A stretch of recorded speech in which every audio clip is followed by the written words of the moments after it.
All right, all right.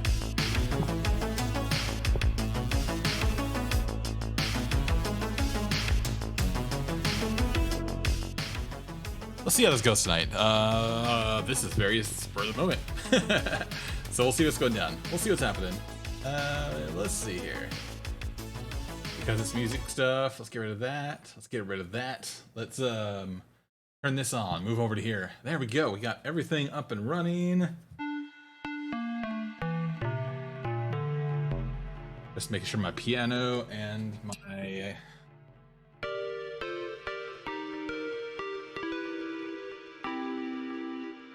making sure all my stuff is all set up and working. Let's get the mic into a good position. All right, let's see here. What do we got tonight? Oh yeah, I never opened my drink. Need to open that. All right, there we go.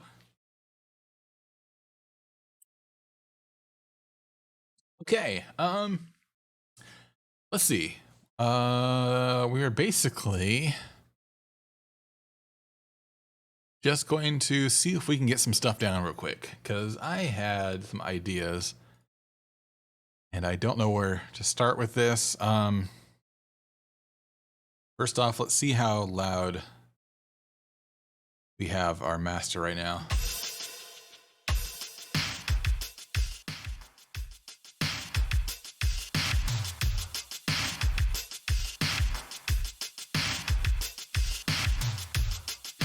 All right, hopefully that doesn't sound like it's clipping too much.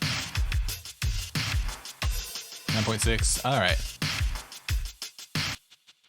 Let's see here. So,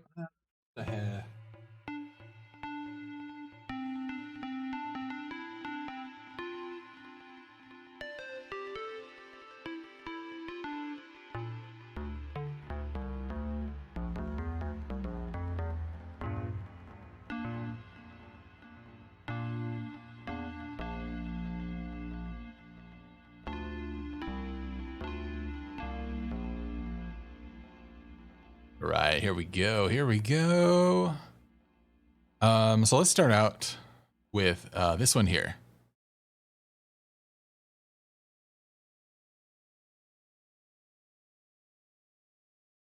I think we might need to.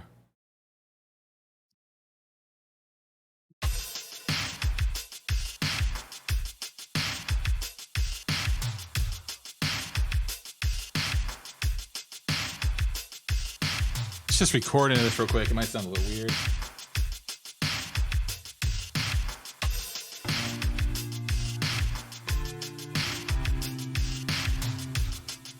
We're just gonna do that. And I'm going to extend these out. I'm not going to quantize this because it'll make it sound a little more interesting, I think, to have them just a little bit slightly off. Kind of like a strum, basically.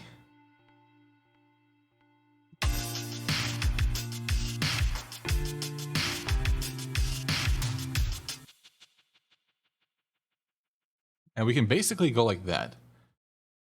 And we're going to do a 4 on this one instead of a 6/4. Nargos, what's happening? How you doing tonight?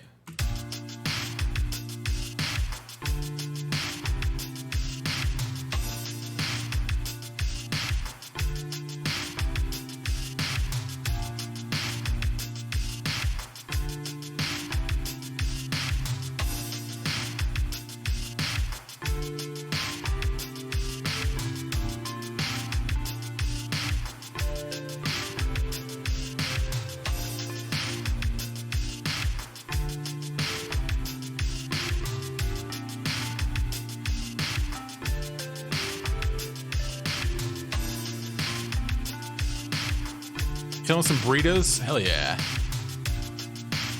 Fuck yeah, burritos.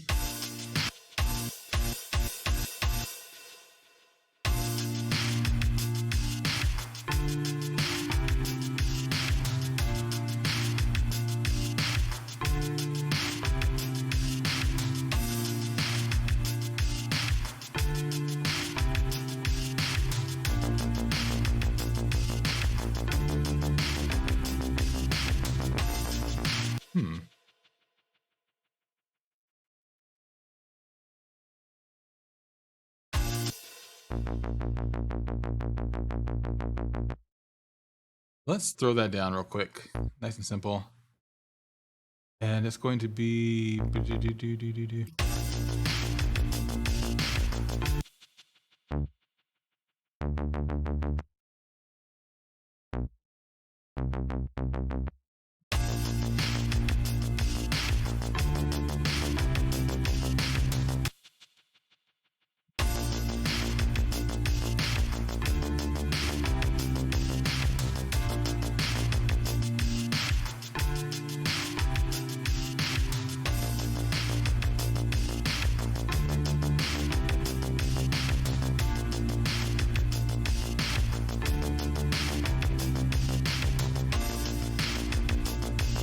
I'm gonna do some experiments on here real quick.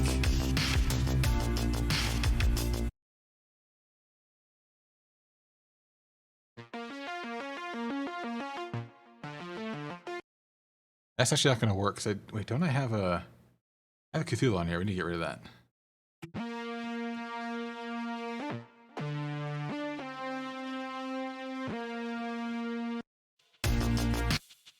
This is a lead, so it's not gonna do that well. How about?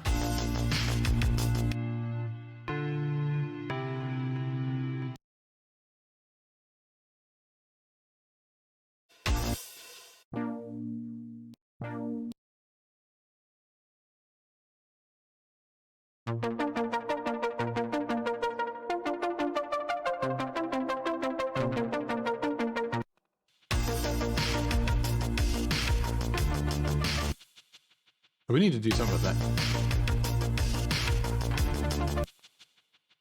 How about... So basically we need to... I'm going to extend this one out to here.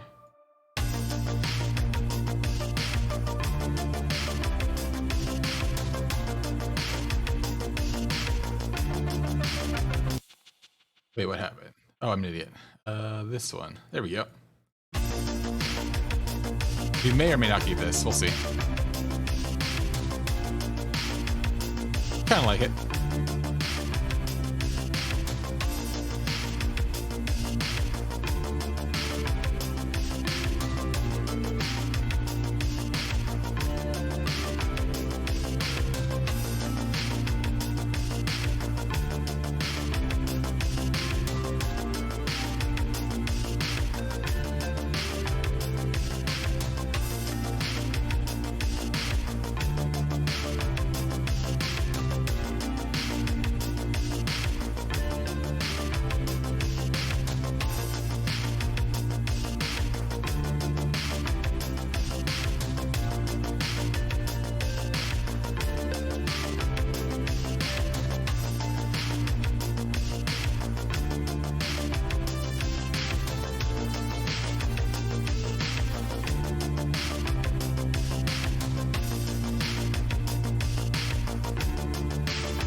So that's the kind of line I wanted to go with.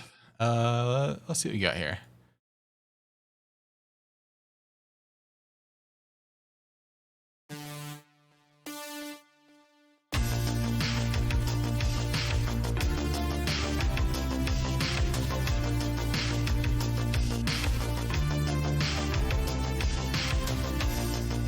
It's kind of like that. So that's basically a line right there in a sense.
Try that real quick. You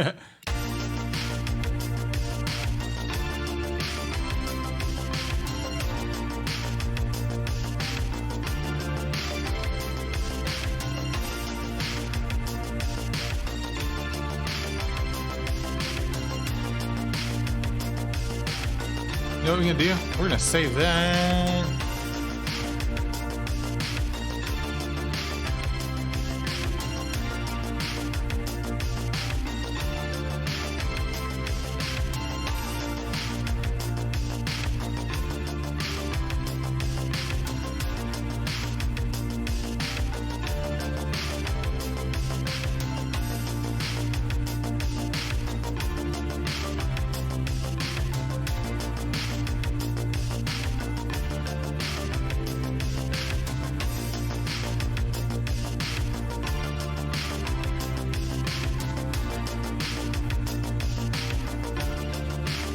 So I'm building up a library real quick of sounds we can use. So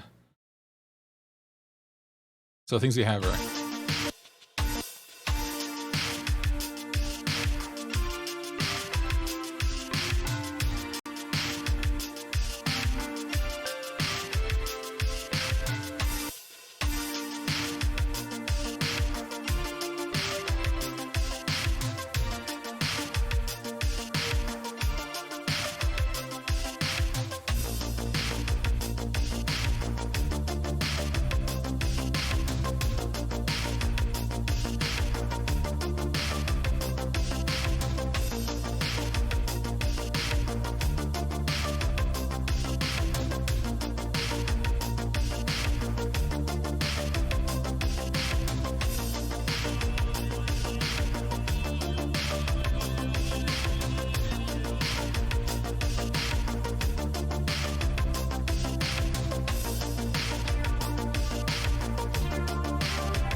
So I absolutely love having a synth right here. This is one of my favorite synth sounds ever.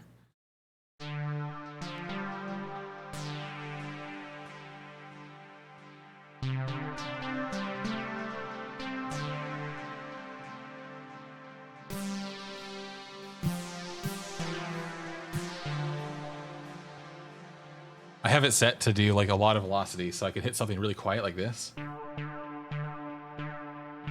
Or I can hit it louder and louder, and it gives it like a super high, like it goes from like a low fade in like this to a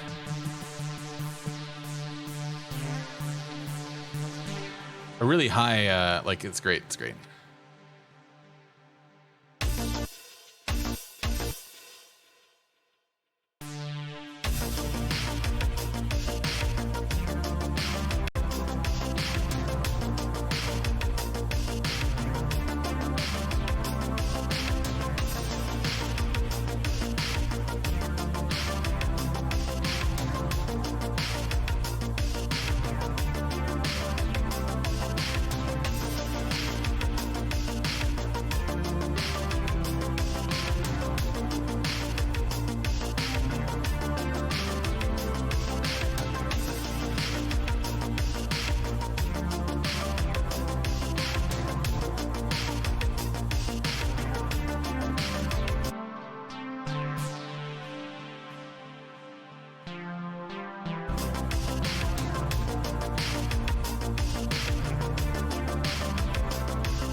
Okay, so we have a...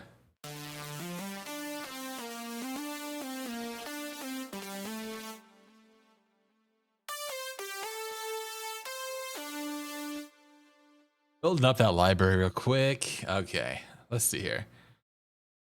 So what we can do...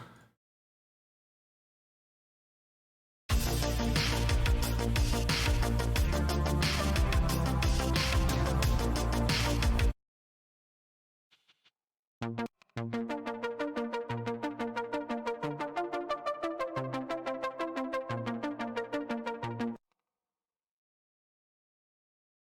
what I want to do. Let's think outside everything real quick. I'm going to toss... you know what? We need to group up my drums real quick because I don't have those grouped. I don't know why that didn't put it into the group. That's all right. Blip. Fire. There we go. Okay. Call this drums. That'll make it super easy. Barely an inconvenience to go like this. Throw this over here for 2 seconds. And let's start building up something real quick.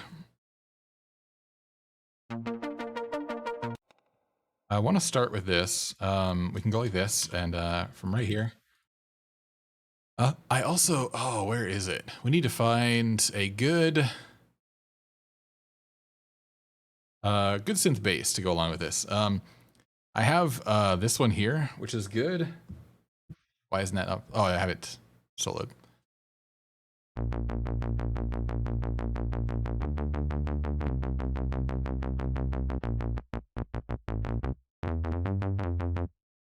So that one's like a good, quick poppy bass. But I think what we want to do is actually get another type of bass in there real quick as well. So I'm going to duplicate this out. And let's go into here and actually find, where do I have it even? In fact, I have no idea where I put that. I have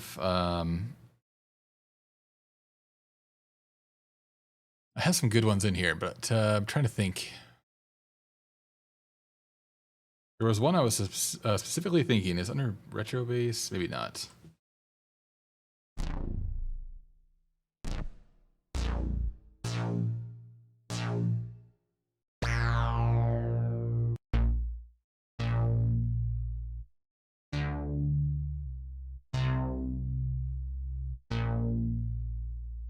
Why Bitwig? I don't know. Bitwig seemed to click with me. I've used Ableton. I've used Fruity Loops when it was still called Fruity Loops.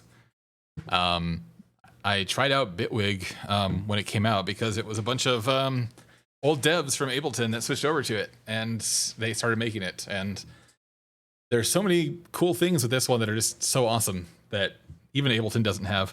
I'd say the piano roll isn't great compared to Ableton. The tools that this comes with, the VSTs built in, I guess might not be as good, but there's a ton. And one of the best things, in my opinion, is that it two of the best things is that it runs plugins in their own separate container. So if one of them crashes, it only crashes the plugin, and you just click something right here and it reloads the plugin and doesn't kill your whole project, which is amazing. I love that. It also allows you to run 32-bit and 64-bit at the same time. This program also works in Linux, Mac, and PC, which is cool. Also, if you haven't noticed at the top here, I can actually open up as many projects as I want at a time. EDM Android, thank you so much. Raina, what's happening? But yeah, I can open up as many projects as I want at the same time in tabs at the top, which is so cool. And the thing along with that is I can basically go, hey, I want the vocals from this project. I can literally hit Control-C, go over to my new project I'm working on, hit Control-V, paste it into there, and now I have all of my vocals built into the new project. So I could basically like just mix and match between project files all over the place, which is so freaking cool. So easy. I can just delete that. And of course I can do nested groups. I can do groups within groups within groups. It has all the mix, it has all the edit, it has basically anything you need. But it also, I'm using an Ableton Push along with this actually as well. And it basically, you can put controller scripts in, and there's any kind of controller script you can find online for whatever you want. So I have one for my Keylab Essential, my piano, and I have one for my Ableton Push 1. Super easy, really awesome, and it's great. And like everything is very well. Plugin locations, I can name as many plugin locations as I want, which is super easy. So good. But yeah, it's pretty awesome. And I feel like the browser is super intuitive, super easy. It has a search bar right here at the top. I can search for Crash, and just like that, I have a shit ton of my Crash samples. I can just play them right here. Or I can star them and save them for later. Super easy, super awesome. I find it awesome. So let's see, what was I working on? Group 5, boom. Let's see, what's happening tonight, Raina? How you doing? Let's see, Group 5, where's my bass? Bass.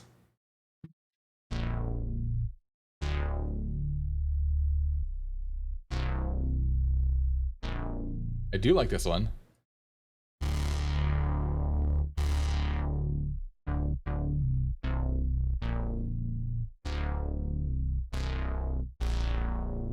Oh yeah, no worries.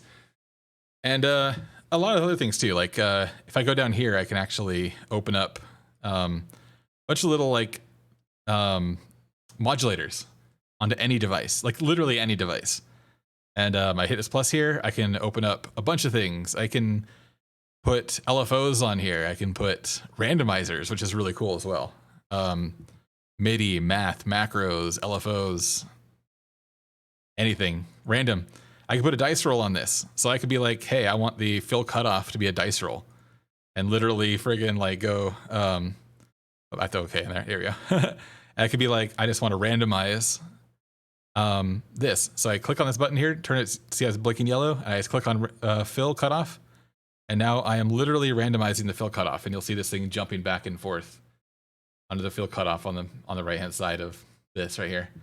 So I have it, I just basically have it randomized right now. Or I can set it to an LFO, anything I want. Super easy. Super awesome. And just like that. Delete that.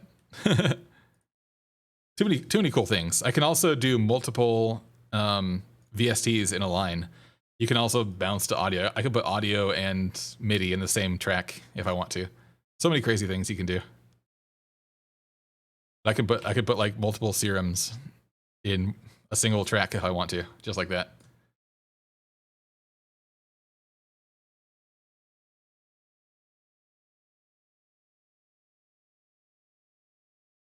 There's so many things in this that are just way more intuitive to me than Ableton, even than Fruity Loops.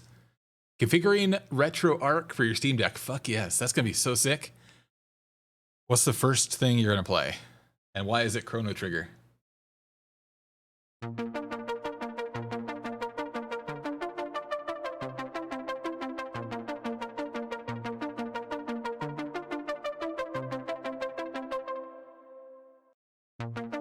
Oops. Let's loop this section real quick. So I need to fix that because this bass MIDI is way too low for that. Let's see if that sounds okay.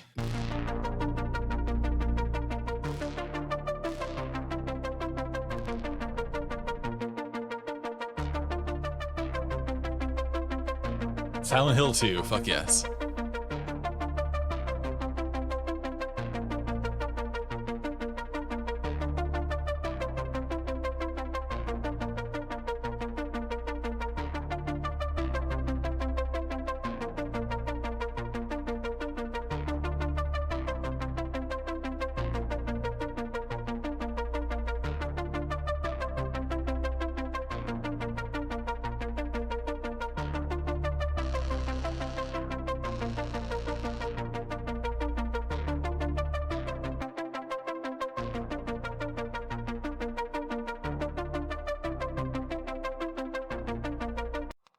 Okay, so what I'm gonna do actually is, I can do this. I can do a hold.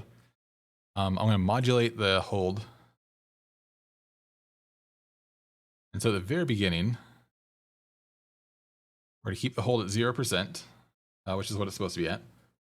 But we are going to have it start out really high up. And I think I did the hold on the wrong one.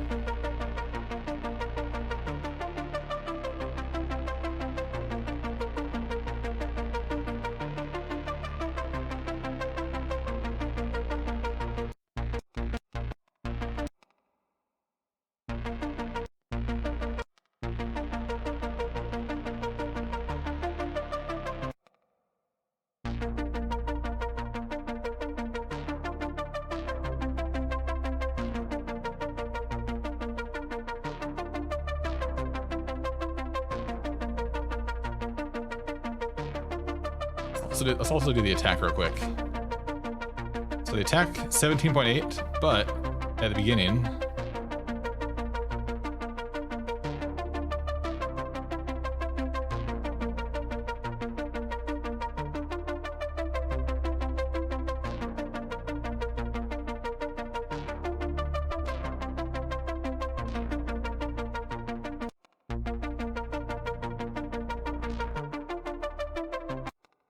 be a little bit too long.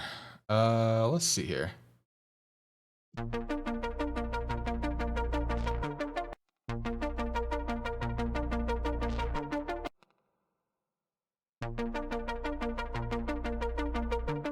know what, actually, how about, let's keep that, actually. I'm going to delete all the attack, we don't need that.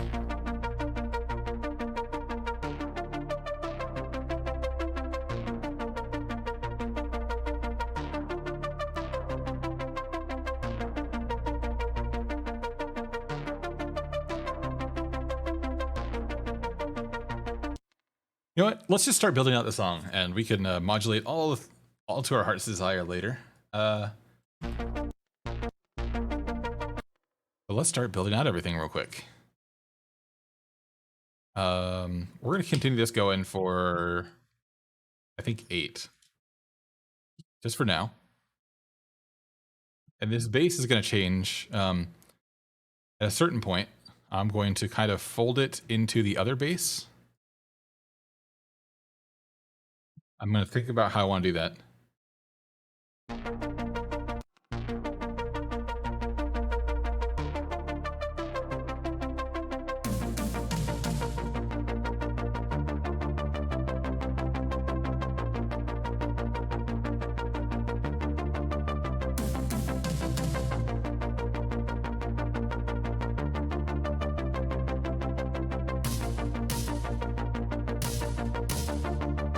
I have these things. These things are going very weird on the tempo.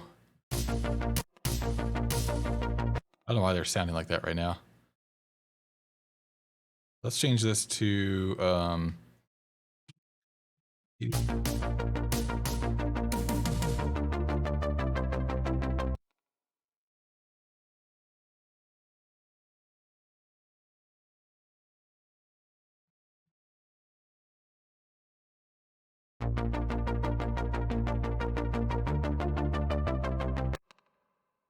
one second. What happened there? Why did that do that? 80. There we go. Oh, wait, why is it doing that, actually? That's so weird. All right.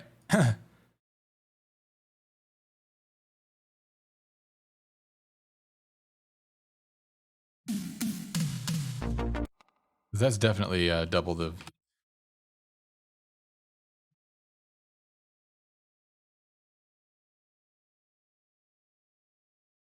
Doing something odd there. Actually, I've never seen it do that before. Let's try this one, see if this one does the same thing. That one does too. Interesting. All right, we'll figure that one out later. This one worked fine. And because it's the same exact drum, I just took something out of it. What I'm going to do is actually copy, paste into there, lower this out right here. Oh, I know why. I'm an idiot. Because I am working out of the wrong, I'm working out of the group, not the thing. All right, there we go.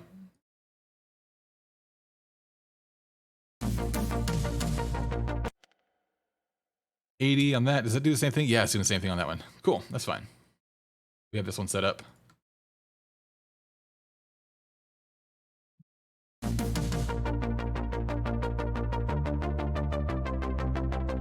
Silent Hill 2. Fuck yeah. That game is so fun. Silent Hill is my favorite.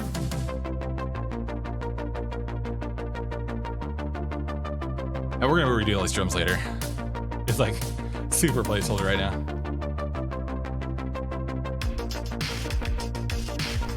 Why? Oh no. Because I was working out of that. Did this get changed too? 1 second here. I'm going to back it up a lot.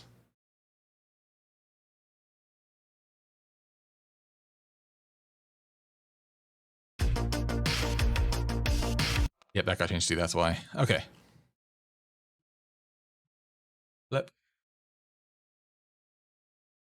Working on this. Actually, this one we're not going to change. Paste. Oops, let's do it right here. Kill that out right there. Overwrite this. Overwrite this. There we go. Might need to do the same for these, unfortunately.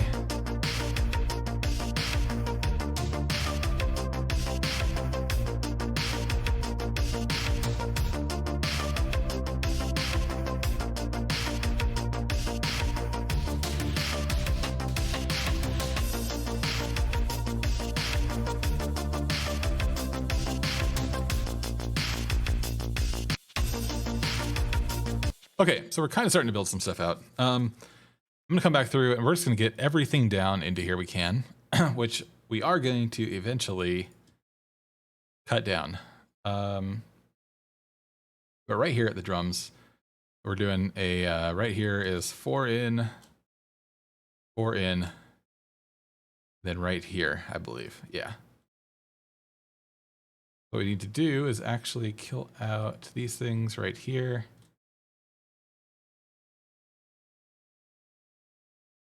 There we go. This is going to go right here.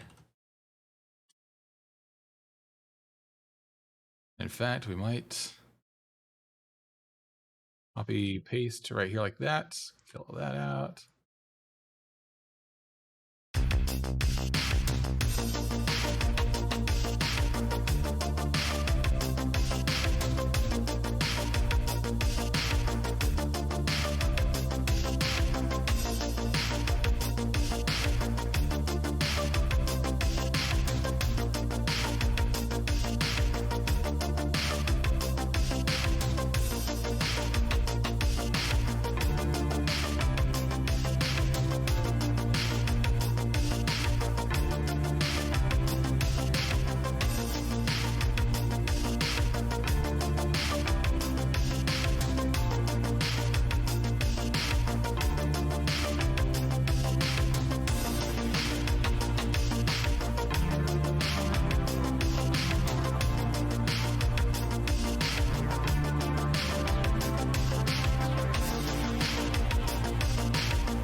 What the hell?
Why is it making that? Is something else get hidden in there? No.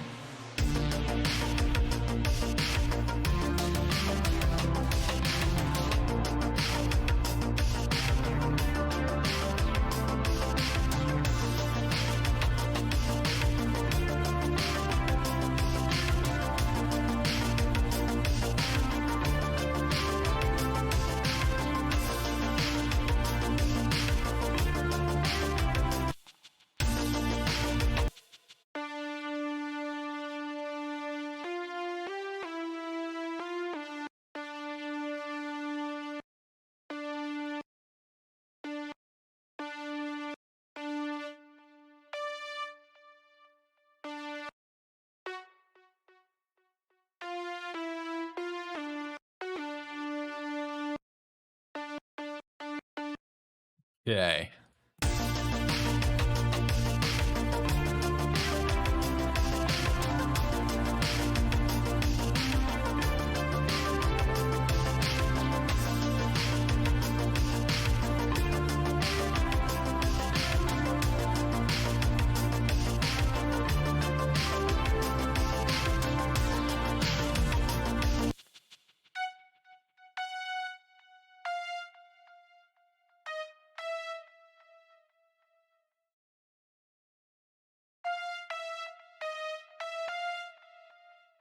Oops, what am I doing?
I'm going to record over a little bit and see what happens real quick. It's going to be crazy.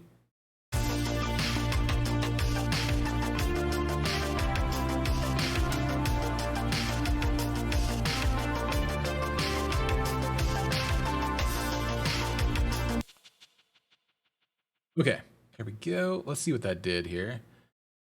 So what I want to take from this is this section right here. And then we can take this and put this back over there. There we go. Okay. There's going to be like an extra little tiny bit of a fill type thing. So it's going to be ever so slightly different. It's not going to sound too much different. So if we play it from right here and solo this out, sounds like that. But with this extra stuff going on, it's going to kill out a lot of the sound.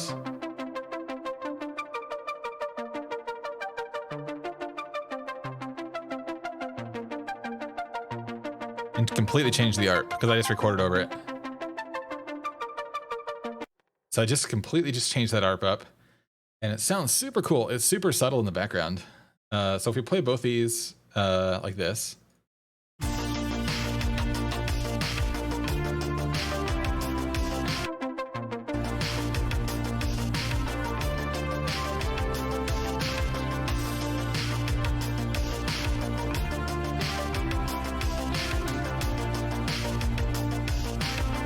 And you'll hear his ARP change right here.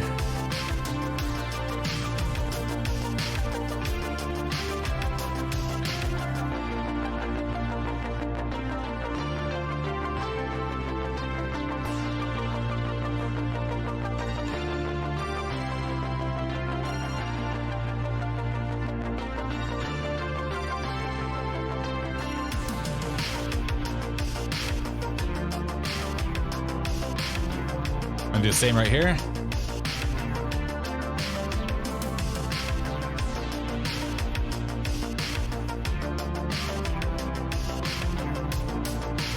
Breaking up the flow, basically. A little bit different.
Okay, so we're getting some more stuff going there. Let's extend some stuff out. How about that? I'm gonna start taking out this section here. And this whole section we're going to move here. Pour that out.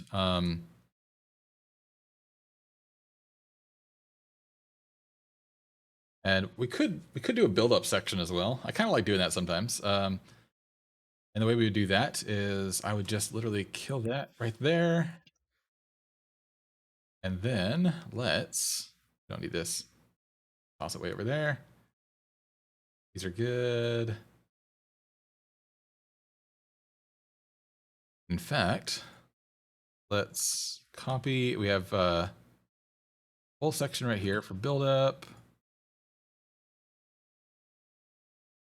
We're gonna make this whole section in 8, I believe. Let's do it this way. Copy, paste, paste. Paste that there. Then we can do a build down section right here. Cadmium, Elemental, what's happening? Good evening. How's your night going? How is everything happening tonight? Let's duplicate that out twice. Duplicate this one. Out to here like this. We're gonna do some automation on this later. And The bass, we're going to duplicate it out. Now we're going to do the same thing we did earlier. Oops, I didn't take this far enough. Here we go.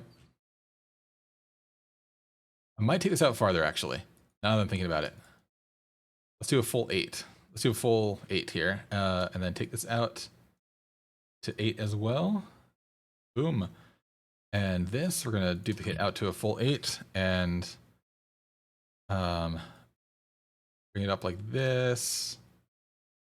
And then keep this going to like that. There we are. We probably, boom, boom, boom, boom. Yeah. Okay. 8, 4, 4, 8. Ah, this is why. This is why, because this is not real. I still remember I have this in 6/4 time right here, so we need to change that out. Chill night chasing driver issues. Oh, those are always fun. Always a great time. Let's move this to 4/4. Even though, you know, I kind of technically like it not 4/4, but let's make it 4/4.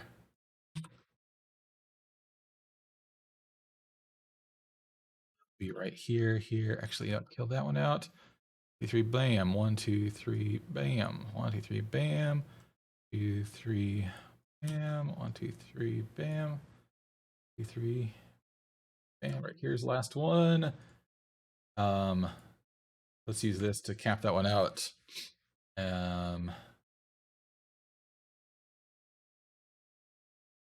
Throw this in like that. There we go. All good. Perfect.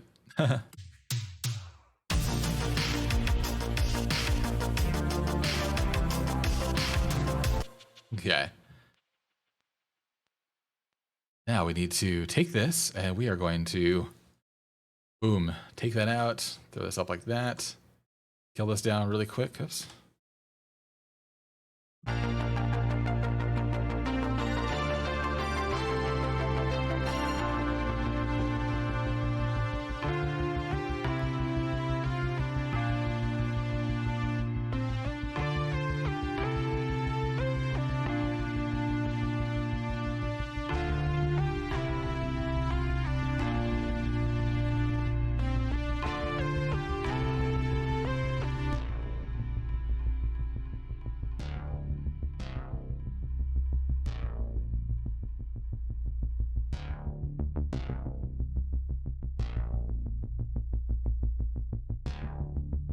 Okay.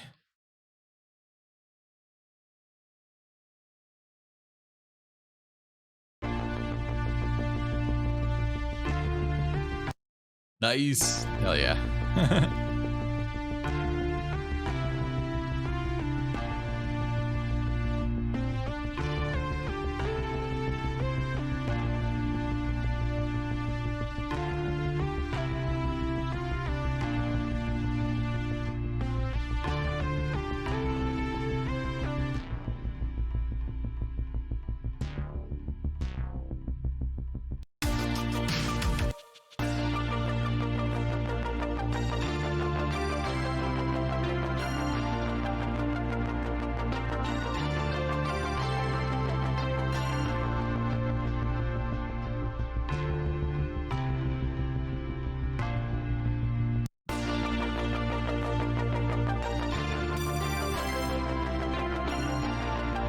So I have no idea what I'm doing right now, so figure this out.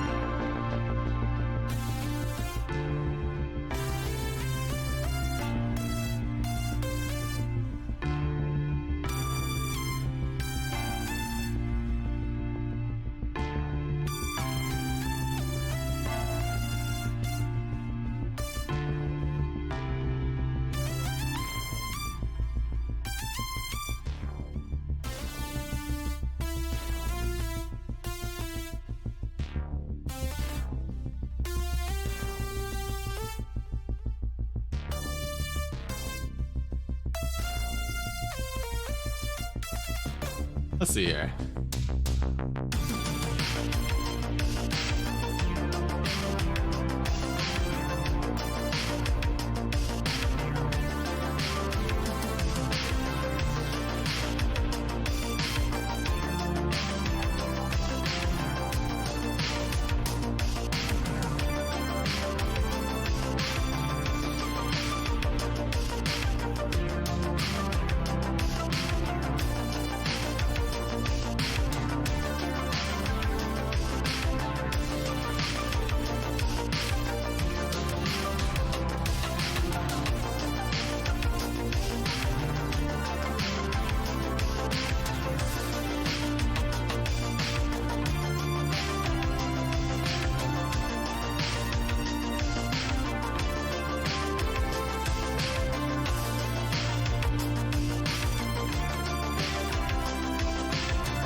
Let's see here.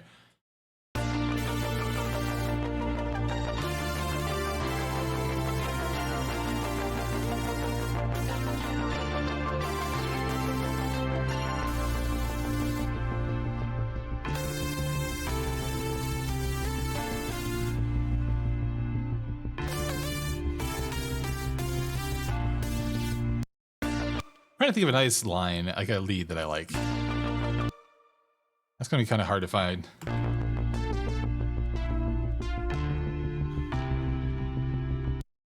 I swear, let's I might let's try this one just cuz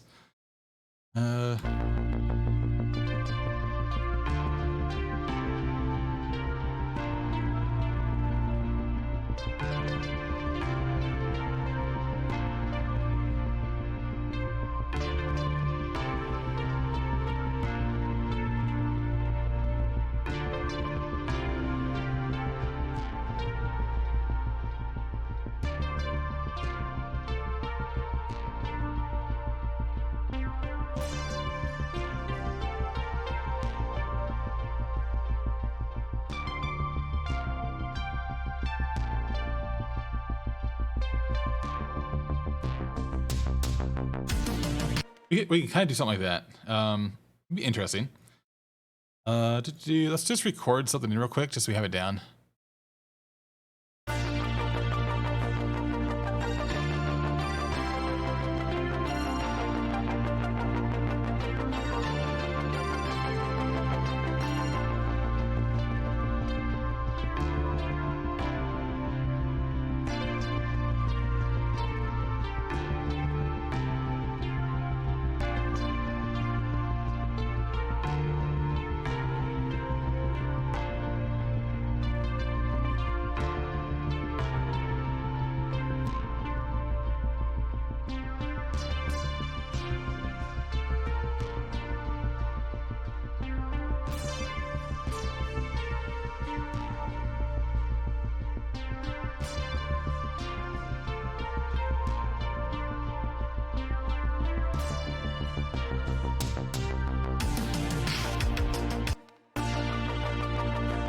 I guess that's something to work with. Let's see here.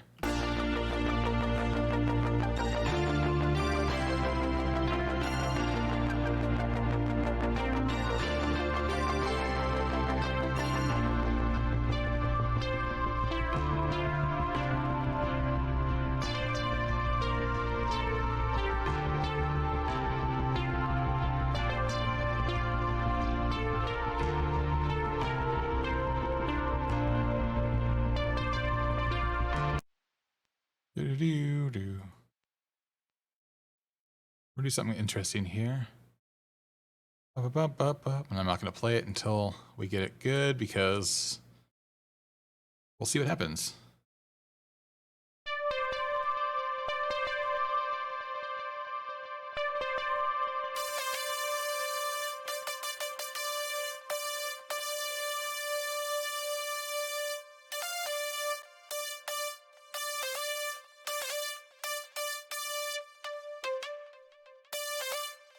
Excellent. Let's get the cutoff going.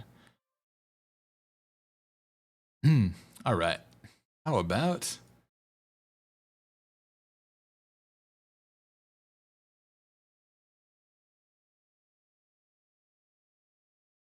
do that?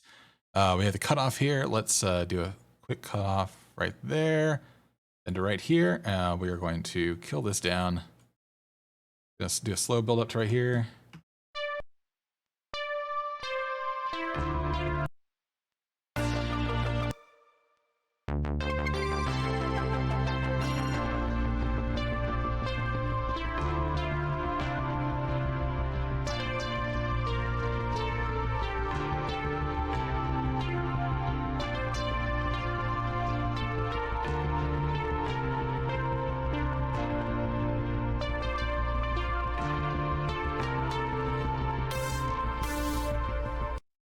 We definitely need to redo that a bit, but that's fine.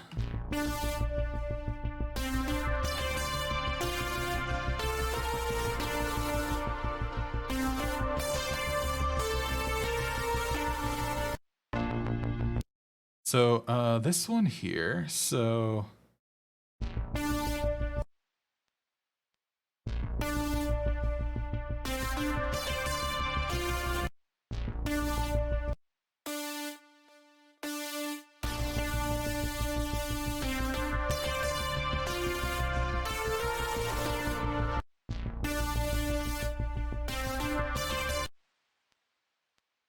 I'm gonna do some fine tuning here, I think.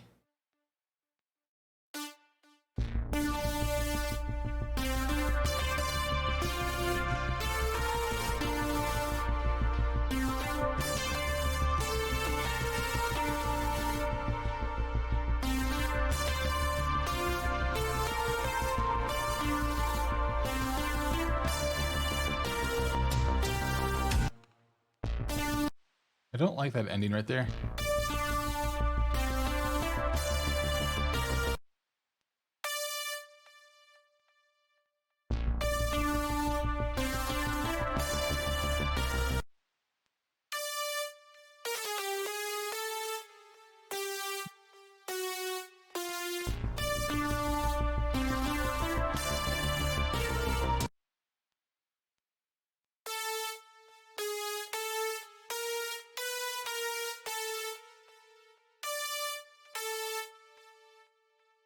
I'm gonna make it harmonize the other one a bit.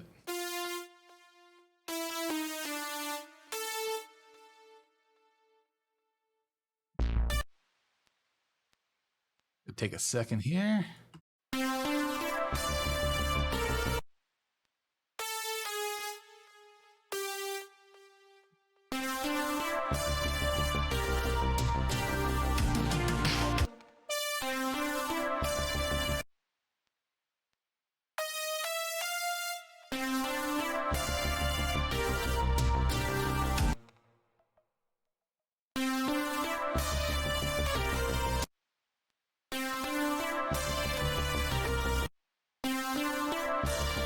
I don't know if I'm gonna like this.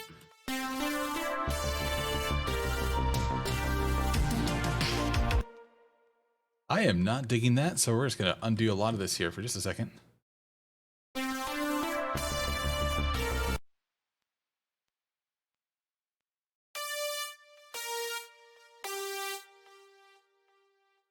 Do. So what I'm gonna do is go back to this one. Do an F3 right here. Do.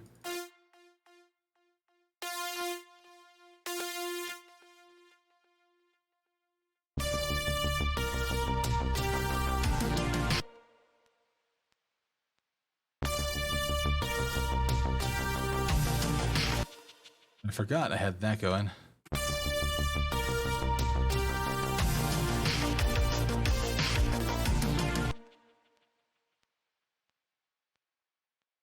And we're gonna change a lot of this. This is like all rough draft stuff.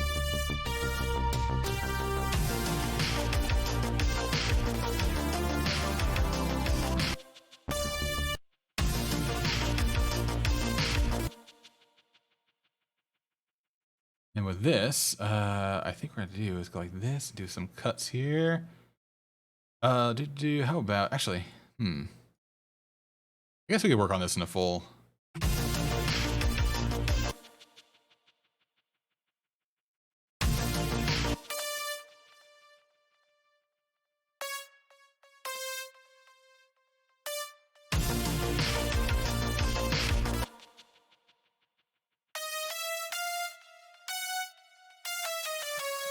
How about?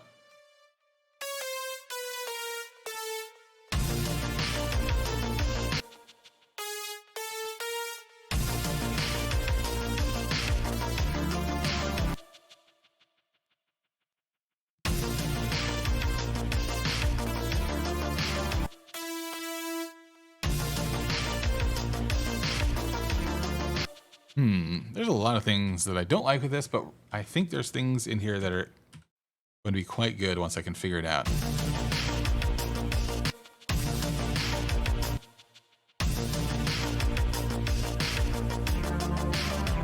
What happened there? Why did it do that?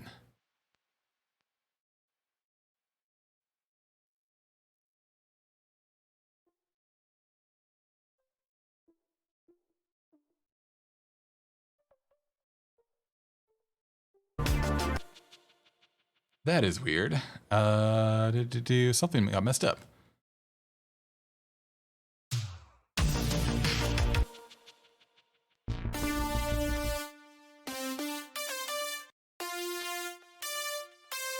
There we go.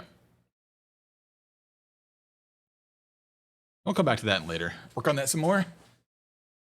But for now,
I basically just need to get this good, basically.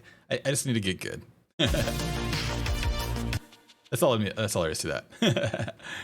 But as soon as we start to add in a bunch of this stuff here, it's going to sound a little bit better. It's because it's going to be fading in the background a tiny bit. But I do need to make it more of a better lead because it needs to be.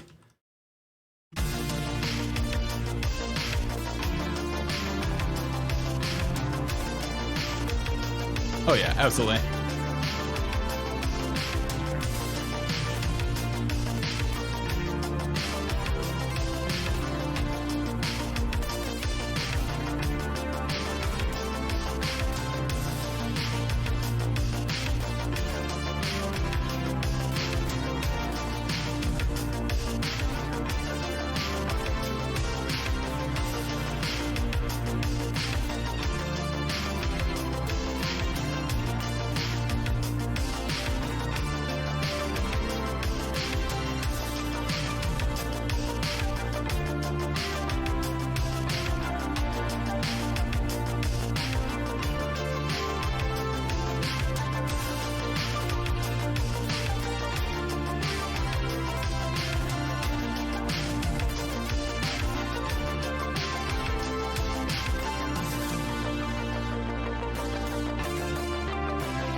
Need to get this stuff here going.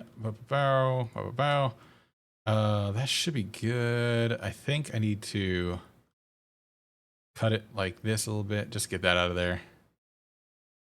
Just cut it the other way. Boop. There we go. Now I have a good loop for here and to there. And then we need to get this to right here. Got a long tail cut off there.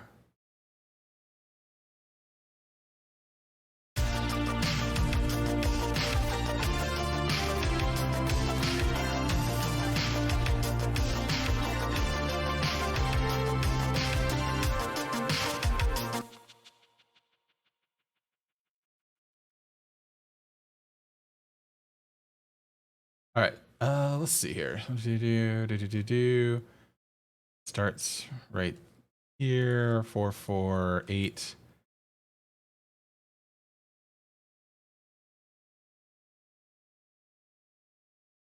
There we go.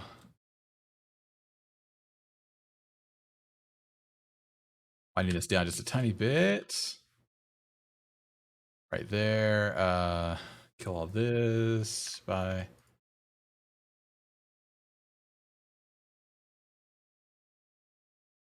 Bam, bam. Okay.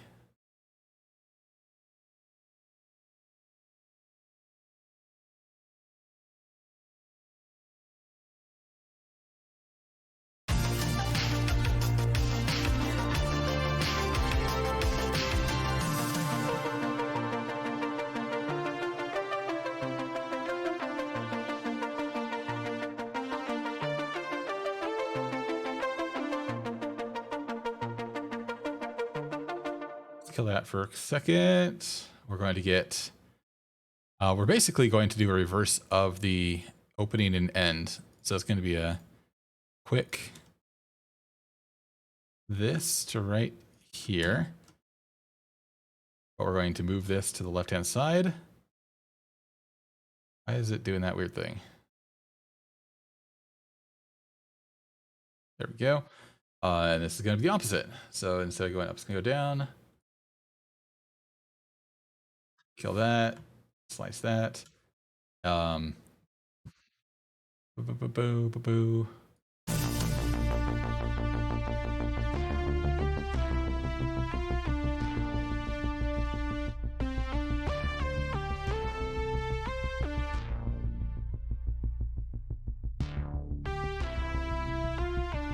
Sweet. And we'll do all the automation for that stuff later to actually like do some more moving around, some movement basically. Okay. And then do we want to make it 8? I think we probably do.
I guess we could do 4 instead of 8. I think 4 would be better. Just get a little bit shorter. That's fine. There we go.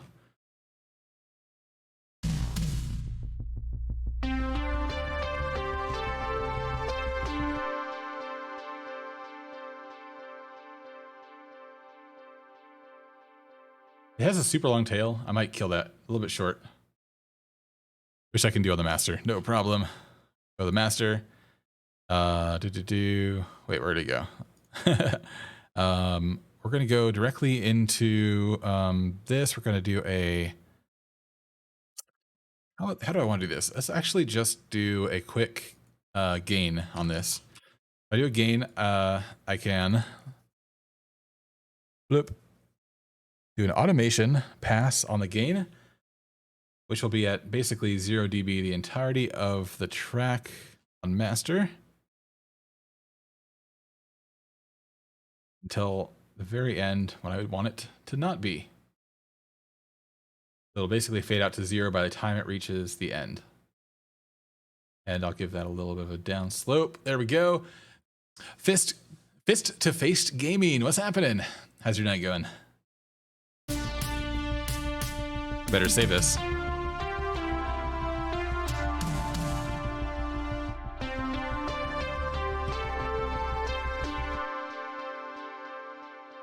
This will help it fade out before it reaches the end of my track.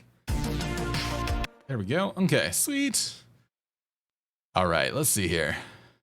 So I think the only thing I'm not happy with right now, of course, is this this lead, basically. Which I definitely want to change at some point here. Let's put that out like that.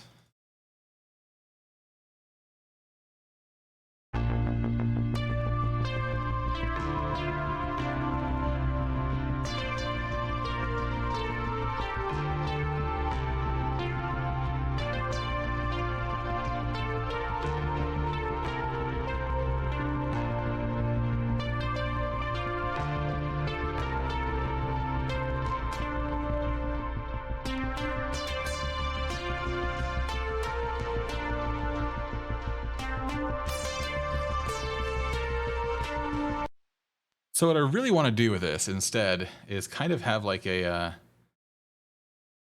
have these two kind of work with each other instead of the same.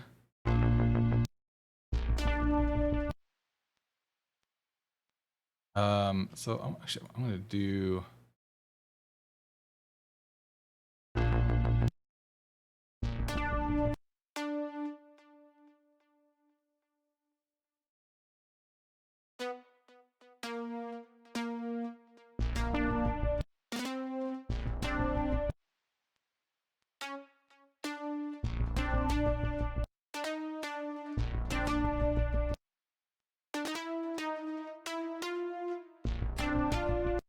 I need to, let's see here.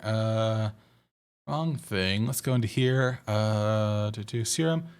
Let's get a little bit of Porsche on this and see if we can make it a little bit more clean.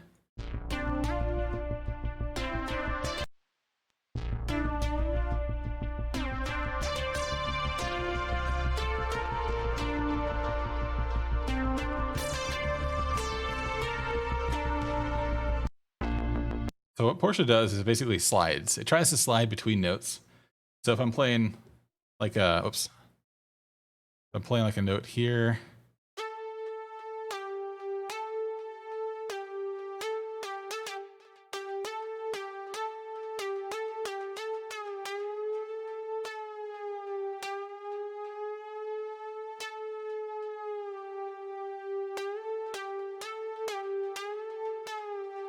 Let's try to slide a little bit instead of just going immediately into it.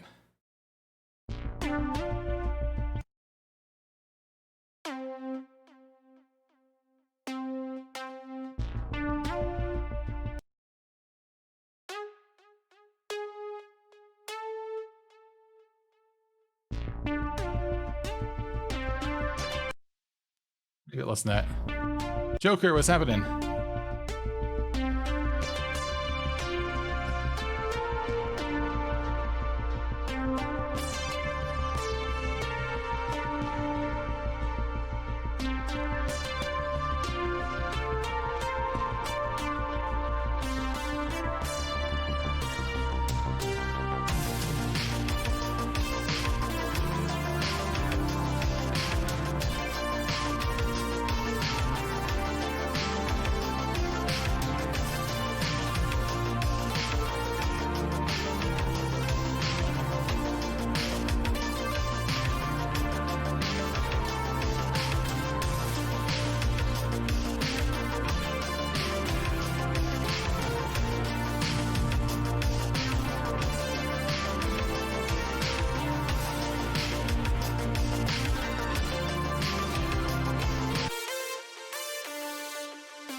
So I'm not in love with it, and this is like one of those things where, you know, I might even scrap this entire section of lead, and make a new one. This was literally a one-shot lead, and I am not attached to it in the slightest.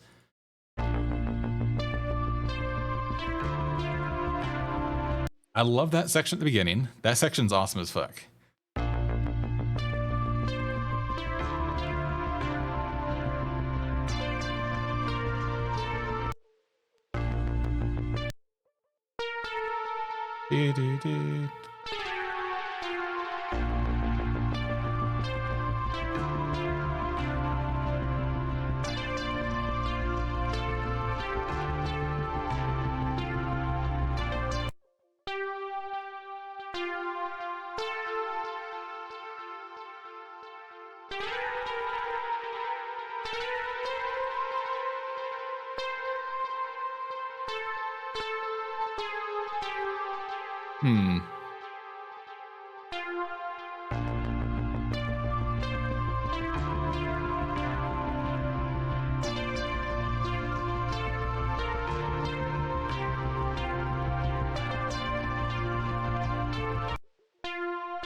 Right, let's just take this. There we go. Let's do this.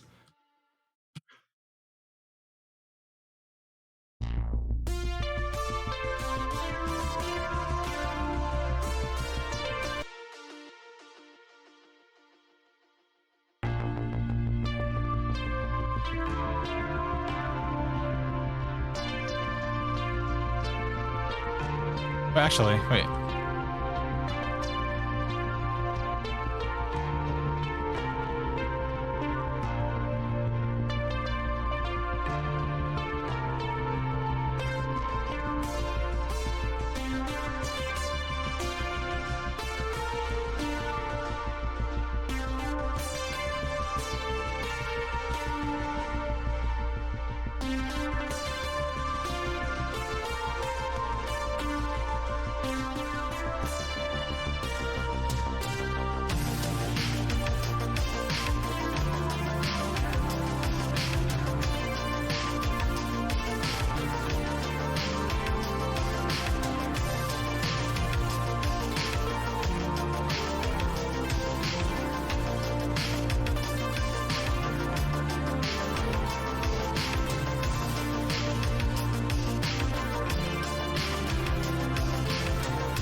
We'll figure it out.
There's a little bit of something weird at the end here, which I want to fix real quick.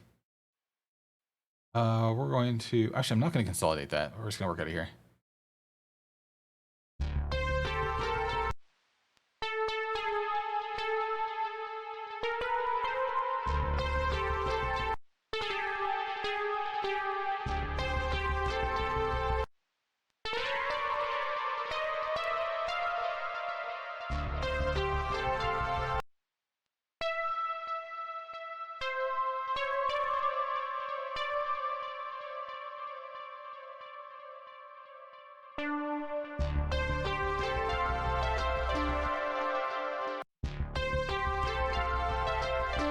What do you like that? How about that? That's going to be sick. That's going to be cool. Let's make sure to save this. So there's definitely a lot, like, so basically this is what? Progress of an hour and a half so far. So far we have some pretty good progress. Going from, basically, I had like something stuck in my head real quick.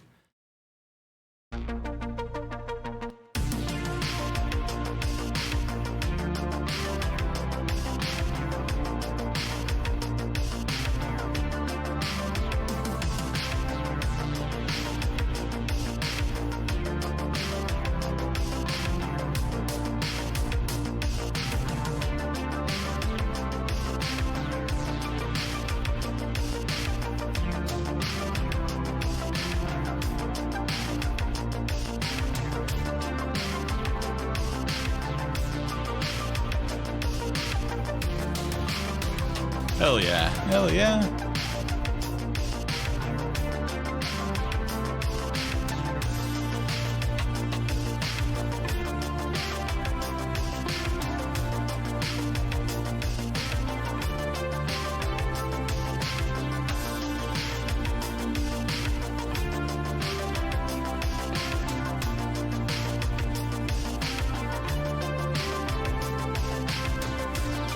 This one's using a drum loop right now. Well, technically, kind of. It's using a partial drum loop. It's using a bunch of different layers of drum loops. I do have a quick drum loop right here, along with some extra hats and stuff, and along with this stuff here. So I do have a drum loop going on, but it's mostly that.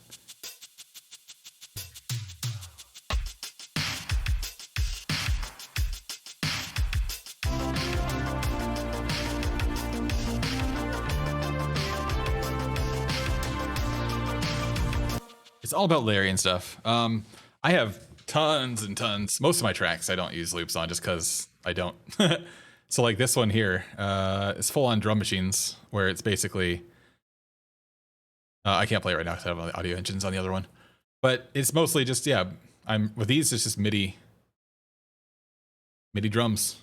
It's tons and tons of MIDI drums all over the place. Tons of layers of MIDI drums, tons of stuff. Yeah. But yeah, using one shots along with the loops is the way to go. I mean, it's like, use whatever tool you have to make something that sounds awesome. Like, it's like whatever. If you ever want to look up, like, I don't know if you know, everyone knows Deadmau5. Everyone knows that, well, not everyone. He goes by like Goat Lord a lot of the times, and Goat Lord is all about the I don't know what to call it. It's basically along the lines of why use presets? Why use drum loops? Why use stuff like that when you can make your own? And he basically says, well, what's like, you know, it basically runs down to, you know, is it cheating to use drum loops? Is it cheating to use presets? But where do you draw the line? Is it cheating to use an actual drum kit when you don't make the drum kit yourself? And it goes down the lines of like, you know, where do you end it? And it's pretty interesting, actually. I can't remember the entirety of the thing behind it, but it's where do you draw the line? And it's basically just, you know, if it sounds cool, use it. And what pisses me off is, it doesn't piss me off, but there's the biggest names in the world not only use like drum loops, they'll actually use like off the shelf sounds, like literally 100% off the shelf like samples. Like they'll go get a sample of like just someone else playing guitar and just use that, and that sample will be in hundreds of other songs. And it's just do what sounds awesome. If it's a drum loop, sweet. If it's not, sweet. I think it's probably good to like at least get the basics down for that kind of stuff. But if you make something that sounds awesome, no one's gonna like care. But yeah, it's awesome. Half of New Soul, I hear Diplo say the same argument. Yeah, exactly. Yeah, it's, you know, cool. If you want to build a drum from the skin of a goat, that's where Goat Lord came from. Where do you end it? Did you make the goat? Did you did you use the goat to make the drum pads? Did you make the drums yourself? It's wherever. I'm bad at saying the actual phrasing of it, but I don't know. Just all comes down to make something that sounds awesome and don't waste too much of your time when there's tools out there to do it. Hell yeah, nice.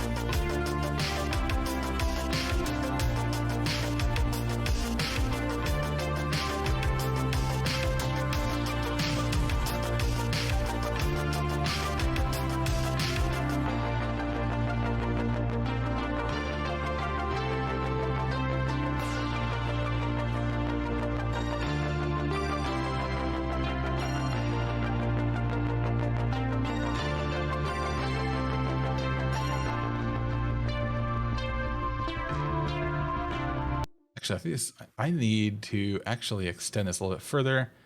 In fact, I'm gonna go like this, throw this down right here.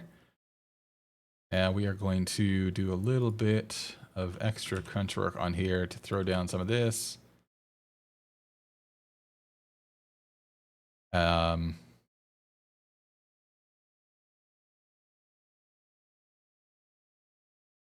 At the very end here, how about we also top it off with that?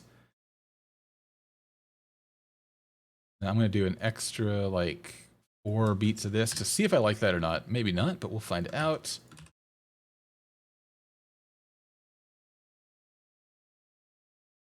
Do some craziness right here like that. Boom, boom, boom, boom, boom, boom, boom, boom. Let's see if that sounds okay.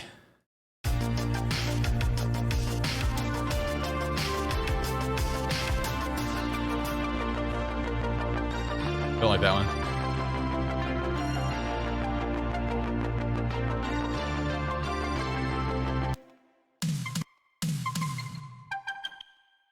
Why is this? Oh, I still tested 160. That's why.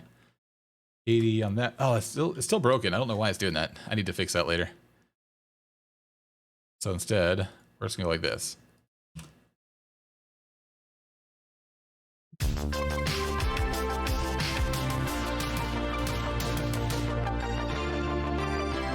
In fact, right about here, which means we're going to do a fill right here instead.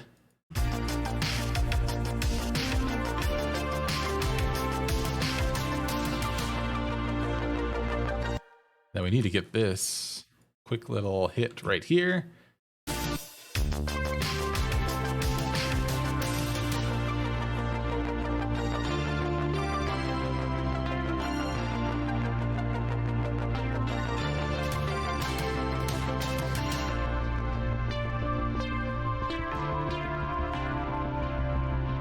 Same argument people use for a sync button. Oh yeah, exactly.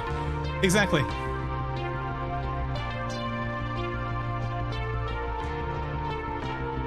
I mean, yeah, sync button, exactly. It's good to know the basics of actually beat matching, but I mean, I used like some Newmark turntables back in the day without beat match all the time.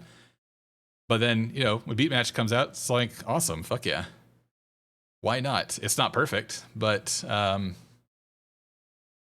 cool. Use it.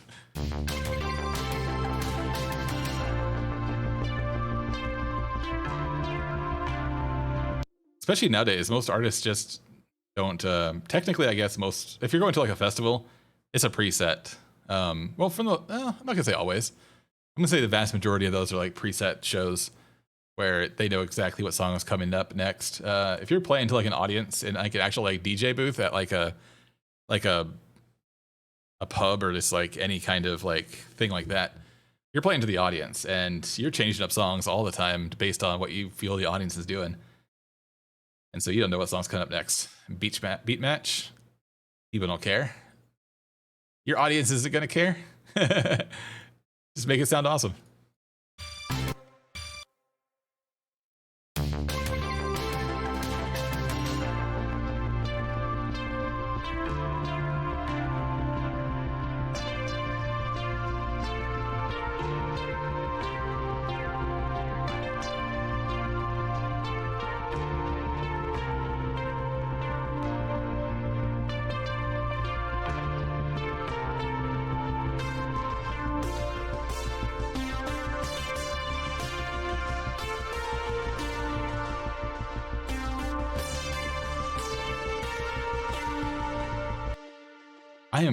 I'm so thinking about adding in some extra stuff in here that is bothering me. Like I want to do it, but I think it might be too much. So we're gonna throw it on a separate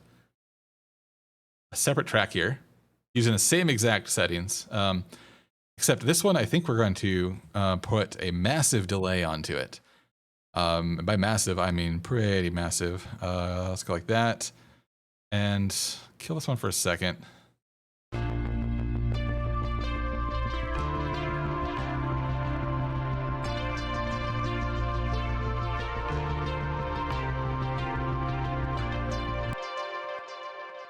And it's going to start right here.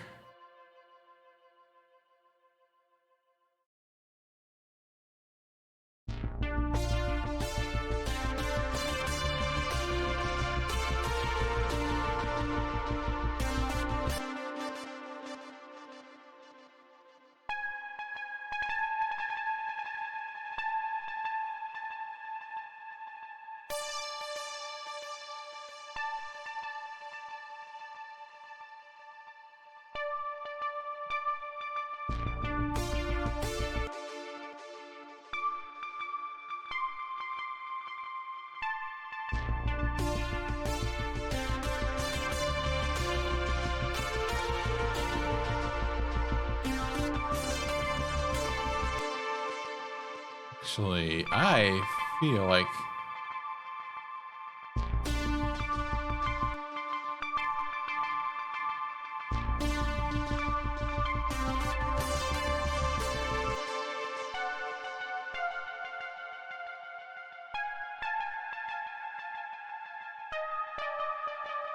I don't know about this, but I'm just checking it out real quick.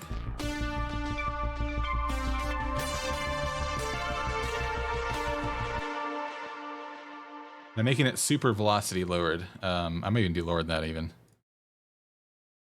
though it is pretty dang low already. In fact, it's all the way down.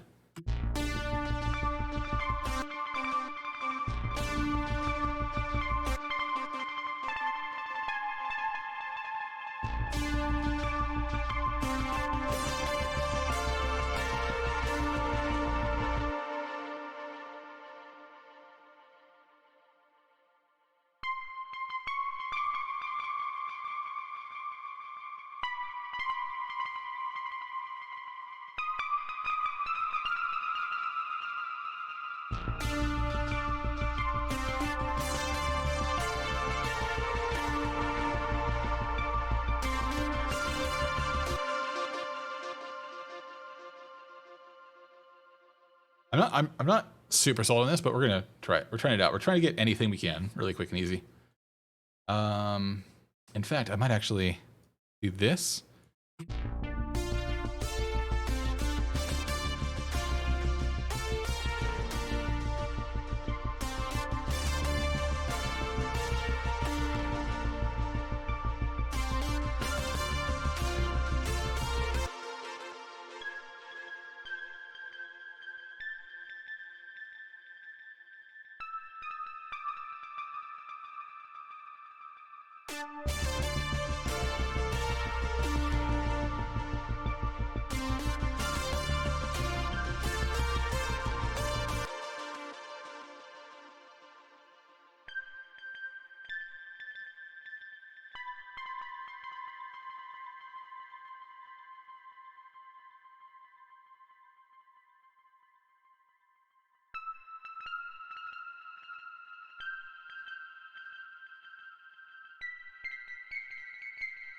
Getting too high here.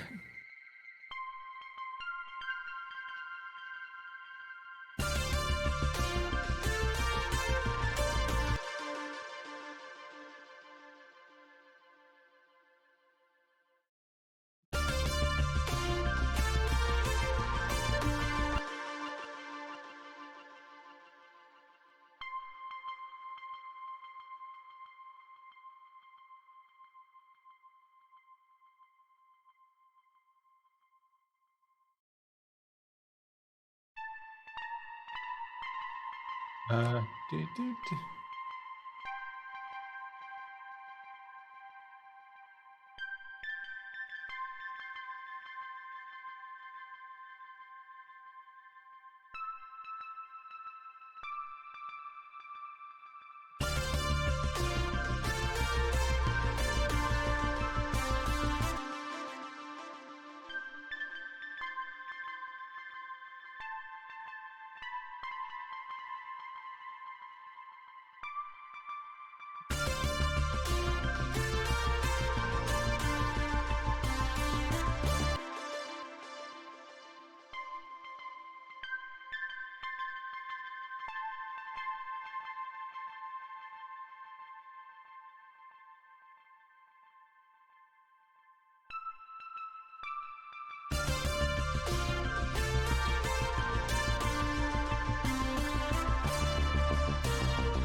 So that's gonna be super deep in the background. So let's see what this sounds like. I don't know about this, but you know, this is all discovery night.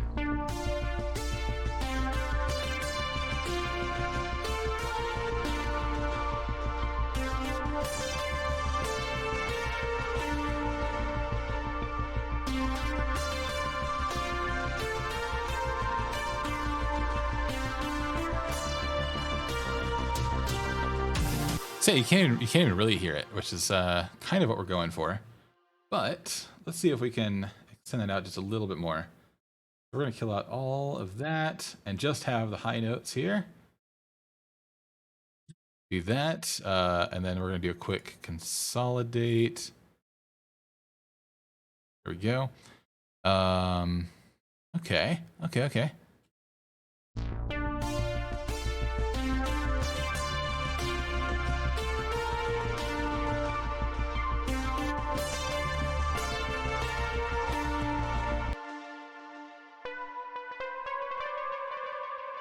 I accidentally deleted that one.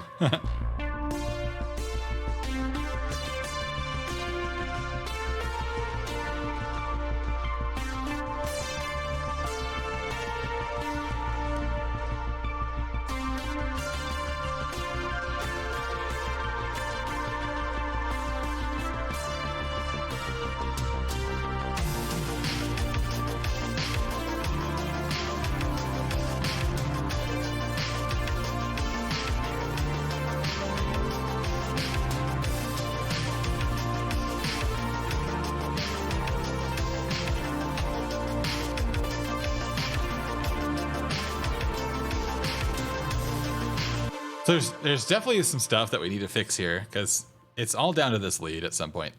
So that's I think what the goal for the next time will be. Let's see here. I need to look through some more of this real quick and see like how do we want to set this up. I think I kind of like this layout. There's definitely some stuff we could add at the beginning. I think it needs to definitely fade in a little bit better at the beginning.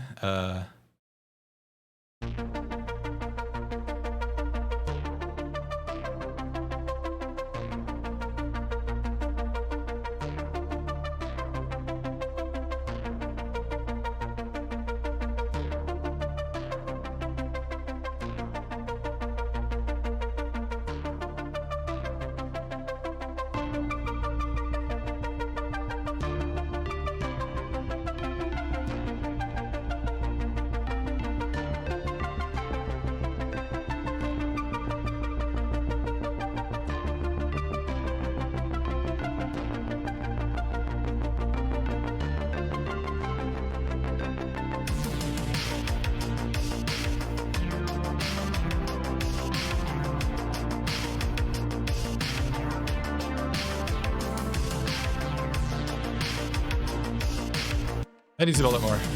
Yeah.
What I did is I added a little bit of random onto the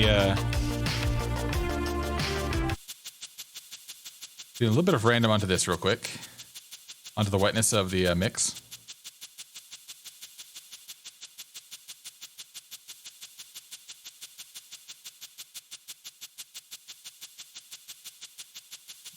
There we go. A little bit of a humanized thing onto it.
So it's a start. That is like a for what is that? 2 hours. All right, that's a quick 2 hour.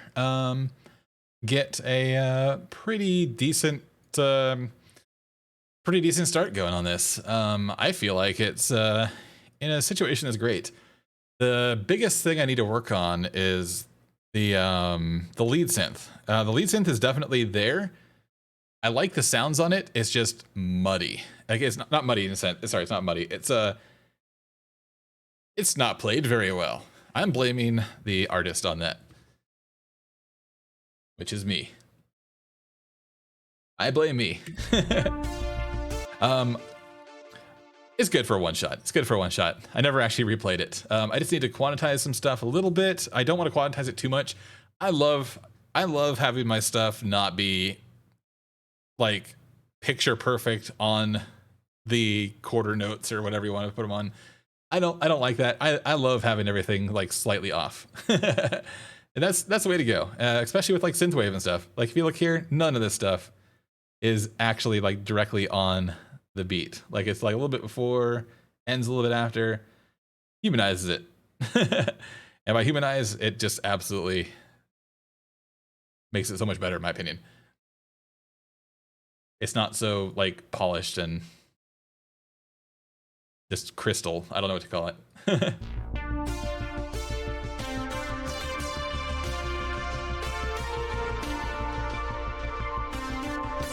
And you know, synthwave shouldn't be. Synthwave shouldn't be polished like that.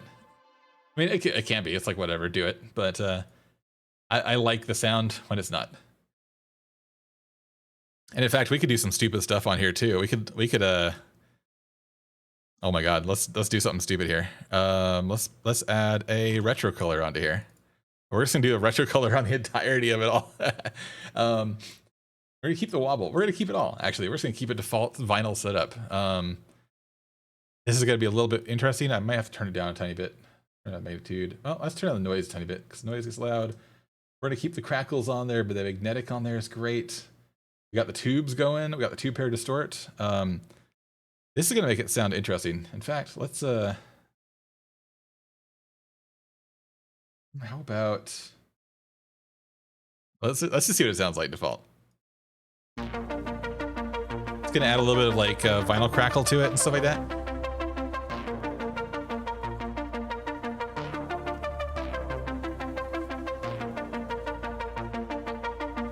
I hope it's not getting distorted too much on sorry, not Discord, through OBS on the stream.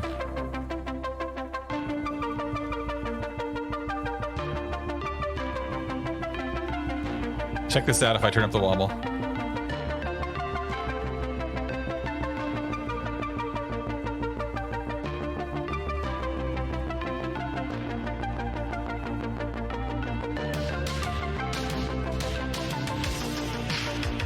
Oh, nice.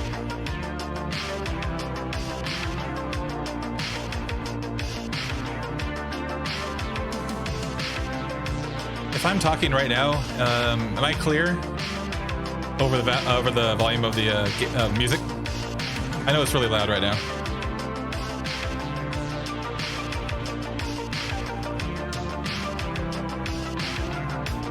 Oh, nice. Okay.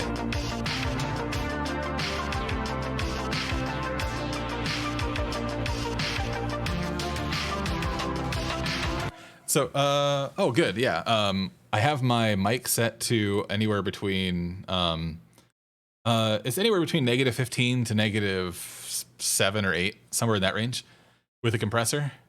And then my NDI. So what I have is I have my PC, my main PC, actually NDI'd over the network to OBS on a second PC. And anything from my main PC is set to -20. It's about, well, -18, -22 to -18. Is my second PC. And yeah, that's where I have that set up right now. It took me a while to get to those settings to what I like, and I keep changing that all the time. NDI is free, very free software that allows you to send video over the network, video and audio, and it's completely 100% synced video and audio. And in fact, that's what they use in concerts and in DJing and everything like that. So if you're at a concert and they have visuals on the screen and they're having it on all those separate screens all over the place, that is NDI. It allows you to basically just, send video and audio synced over the network. So it's 100% synced audio video with almost, I wouldn't call it zero delay. I'd say it's at the point now where it's like less than 25 milliseconds delay. And yeah, it's really super cool. And so basically new tech, yeah. So I have NDI running on my PC here. This thing right here, screen capture HX NDI. And that basically sends it all over the network. And actually, I don't know if you can see this or not. The way there's one thing, actually it's behind my logo so you can't see it. There's one thing that I don't like about NDI, which is unfortunate, and I think that's just a limitation of Windows, is that like right now, you see how my mouse cursor is over top of the thing right there? And you can kind of see it like, here, I'll select lead. There you go, I selected lead, but you can't see my mouse cursor. So the thing is, you can't, NDI cannot pick up the mouse cursor. The the only way it can pick up a mouse cursor is to pick up the tail of the mouse cursor. So to use NDI and see the mouse, I have to turn on mouse tail. So it picks up the tail of the mouse. And I hate that. I don't like mouse tails. I don't like seeing that like trail behind my mouse whenever I move it. So I just turn it off. It's like, whatever, you can't see my mouse. You can kind of see it moving around anyway. So that's the only thing that sucks about it. That's not a huge deal, for me at least. If you're in like a game and the game has its own like replacement cursor, it picks that up just fine. But the standard Windows mouse cursor, you just can't see it. But you can see the effects of it. So like when I mouse over stuff and do things. So yeah, it's not a huge deal. So I just turn it off. It's like whatever, who cares? Can't see the mouse cursor. But yeah. I just don't like having the tail on.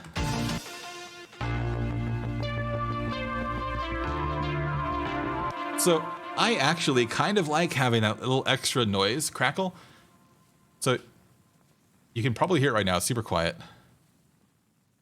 Just a little vinyl crackle in the background. Makes it sound super interesting. Can it be PNG clear graphic tail? Or does it have to be a solid tail? It just has to be the Windows built-in tail. So like if I go to NDI right now, I don't know if I want to break it or not. But I go to NDI and I capture mouse cursor. So there we go. So now I'm capturing the mouse cursor. And unfortunately for me, when I see it, and probably for you as well, it's actually creating a tail behind it, which to me makes it look like it's moving in like stop motion. Like it's giving me that stop motion feeling, like whenever I move my mouse around. So it feels so weird to me. And it feels like it's blinking, and I just don't like the tail at all because it puts that little ghost tail behind it. So yeah, it has that flicker to it. Yeah, exactly. And the tail behind it. If I move it slowly like this, it just has that little tail. I hate it. I don't like it. So I just never use it. So let's see here. I need to go back off. Where is it? There it is. Turn off capture mouse cursor. There we go.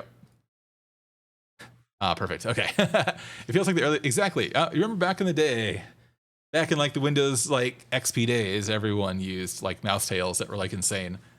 And it was fun. It was fun. Back then you could also like download like the like different cursors and stuff like that all the time. Like everyone had like not everyone, but a lot of people had, like all of my friends had the different cursors, like the World of Warcraft cursor and stuff like that. Been using computers since the 80s. Nice. Yeah, I've been using PCs since like the 90s at some point. My dad had a Mac Classic 2 for work, which was insane. It was like this tank. There's like this weird tank game on it that was super fun. So the Mac Classic 2, that thing was insane. That thing was like awesome. What else did he had? He had a oh my gosh, I can't remember the name of it.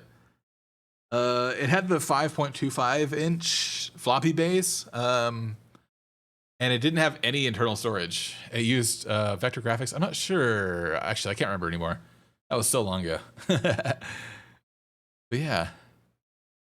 Oh my gosh, what was the name of the thing? It had two of them. It had two 5.25 inch. One of them you had to like run like the OS on, I think, and the other one you had to run like this software on. I can't remember exactly. Exactly. The sound was so awesome. I love the sound of that. So good. I think my favorite sound in the entire world, and I 100% need to get this sound into one of my songs at some point, and it works perfectly for synthwave. In fact, I kind of want to get it into this song somehow, is DGOS. I want to get the DGOS sound, because the DGOS sound is the best sound in the world, in my opinion. There is no cooler sound in the world than DGOSing something. And like it's, yeah. It's the coolest shit ever. Early school before 3.5. Oh man, nice. Pre-roll as disabled for 11 minutes. Did it roll an ad? God damn it. Did it roll an ad during that entire time? I hope it didn't. Reflection. Oh my gosh. Reflection, what's happening?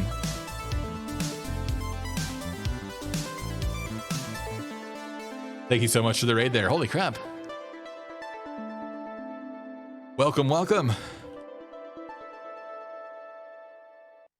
Shout out Reflection. What's going on today? Trouble Brother, what's happening? Playing music. Oh shit. What were you doing tonight? What kind of crazy stuff were you doing in music stuff? In music land? Trouble Brother, what's happening? Bitwig action. I love Bitwig so much, man. It's the best. It is the best. Quick and Deadly, thank you for the follow. Heyo, what's happening? Walker, what's happening? Jade Arsenic, what's going on? Yeah, we're talking about DGOS sounds and stuff like that. Jaded Arsenic, thank you for the follow. In Bitwig, super fun. Yeah, I love it so much. I've been using it ever since it first came out because it just clicks with me. It just clicks with me. I like it. It just sounds awesome, and I'd love it. Quick and Deadly, what's going on? 1.8, yeah, exactly. I'd bring up my Bitwig thing, but I don't want to. I'm not going to go to my account. But yeah, so we're doing some synthwave stuff tonight. Not for terribly too much longer, actually. Troll Brother, thank you so much. So fun. Yes, exactly. It's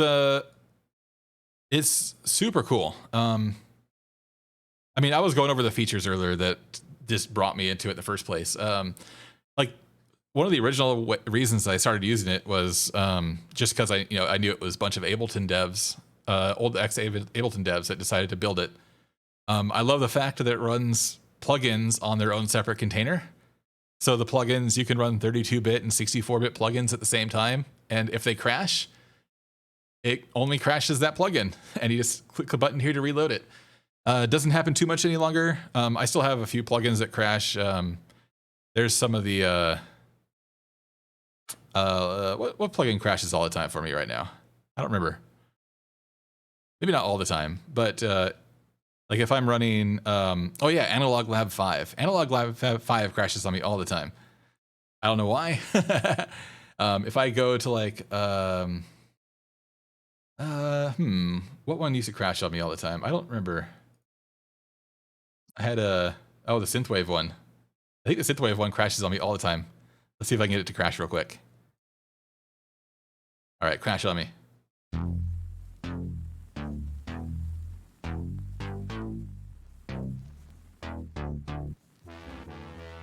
Well, it doesn't want to crash on me tonight. It's doing better. It's feeling good tonight. Spotted Flat Eric in there. Oh yes. I tried to get a plugin to crash on stream. Trying to. It didn't want to tonight. That's all right. That is all right. But yeah, so I love that. So my favorite feature of all time, though, and one that is an insane workflow great for me, is having tabs. Having all these projects on tabs right now is the best thing ever. And just being able to copy and paste between them. I could be like, hey, I want the vocals from this one. Copy, just paste them in here. It's the fucking best. It is so good. It is the best thing in the world. And that is a huge flow thing for me, which is great. And of course, I love the sample browser. Sample browser is the easiest thing in the world.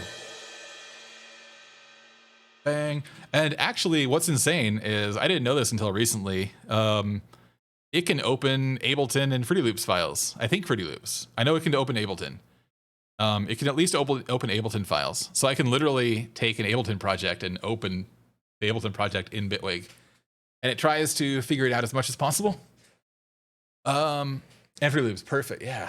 You could load a bunch of templates and use them exactly. 100%. Yeah, it's just, I don't know. I just feel it's super intuitive. Just absolutely insanely intuitive for me. And there's a lot of cool things you can do, which I think, nested grouping is perfect. I love it. In fact, I've been using this. Oh man, this is kind of bad. This is actually really bad. I'm using, if you see these groups right here, all these groups are different songs, by the way. Every single one of these groups is a different song I'm working on. And I've been working on all of them in the same project file, kind of. Not really, but kind of. But yeah. So like if actually these aren't going to work here. I've been saving them as their own separate project each time, but I'm kind of just building off of the old one because I'm just lazy right now. This one right here is one that I started the other day, and this is a cool one because it's 6/4 timing. In fact, this will probably break on this project file, but let's find out.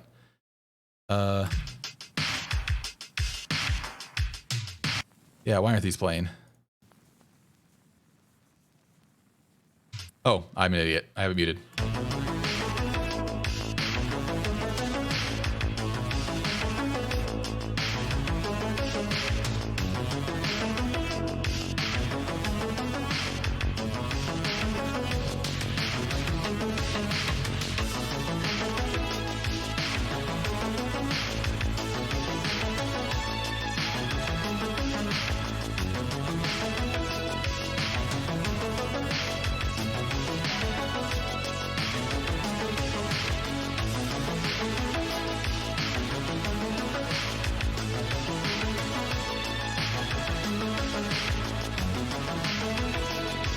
But that's basically all I have for this song right now.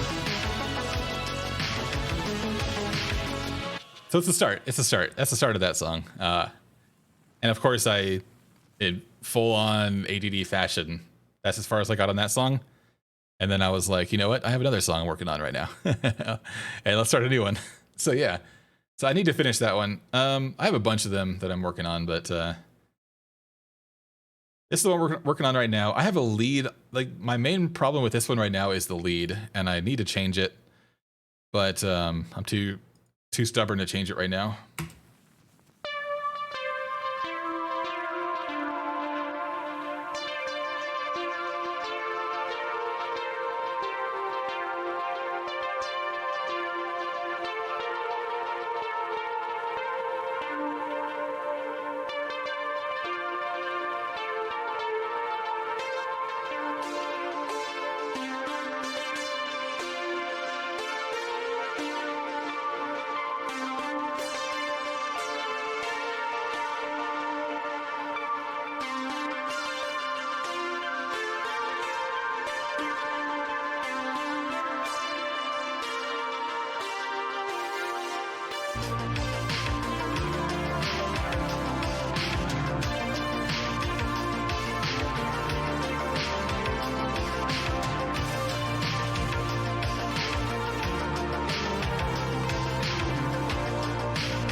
Yeah, we're working on it.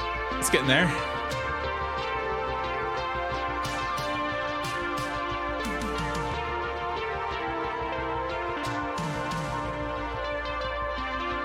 So my only problem with the synthwave is that it's just a little bit just offbeat in a bunch of sections because I just recorded it live using. I have a well, on my desk here I have a an Arturia Keylab 61.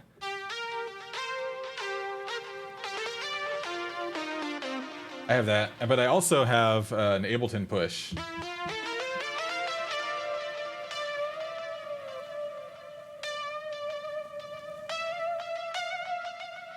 Which the Ableton Push is just super quick and easy for certain things. I like doing leads on the Ableton Push a lot more because I can do some cool stuff with like Like there's a bunch of knobs and stuff on here that are super quick and convenient, and there's also like a pitch slider, which I can do a bunch of things with.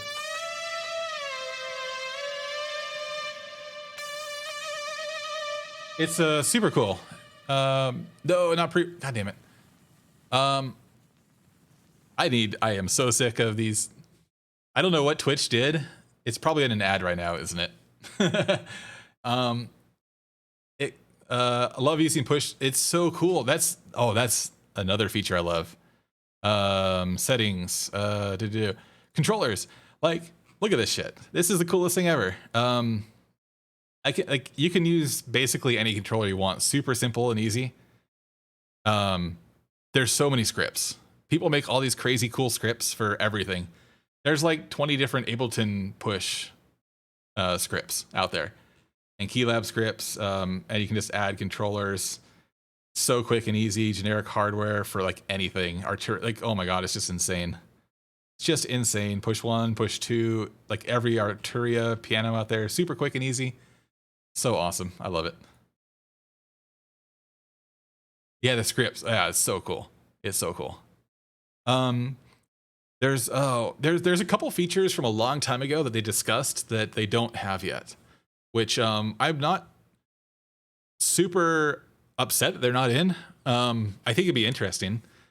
They talked about back in the day having over the network collab, like actually being able to collab with someone over the internet in the same project file at the same time. So basically, you could both open the same project file at the same time. MIDI comping would be amazing as well. I know that they can do comping right with audio. I know there's comping for that, but I've never tried other things. The online collab is so sick.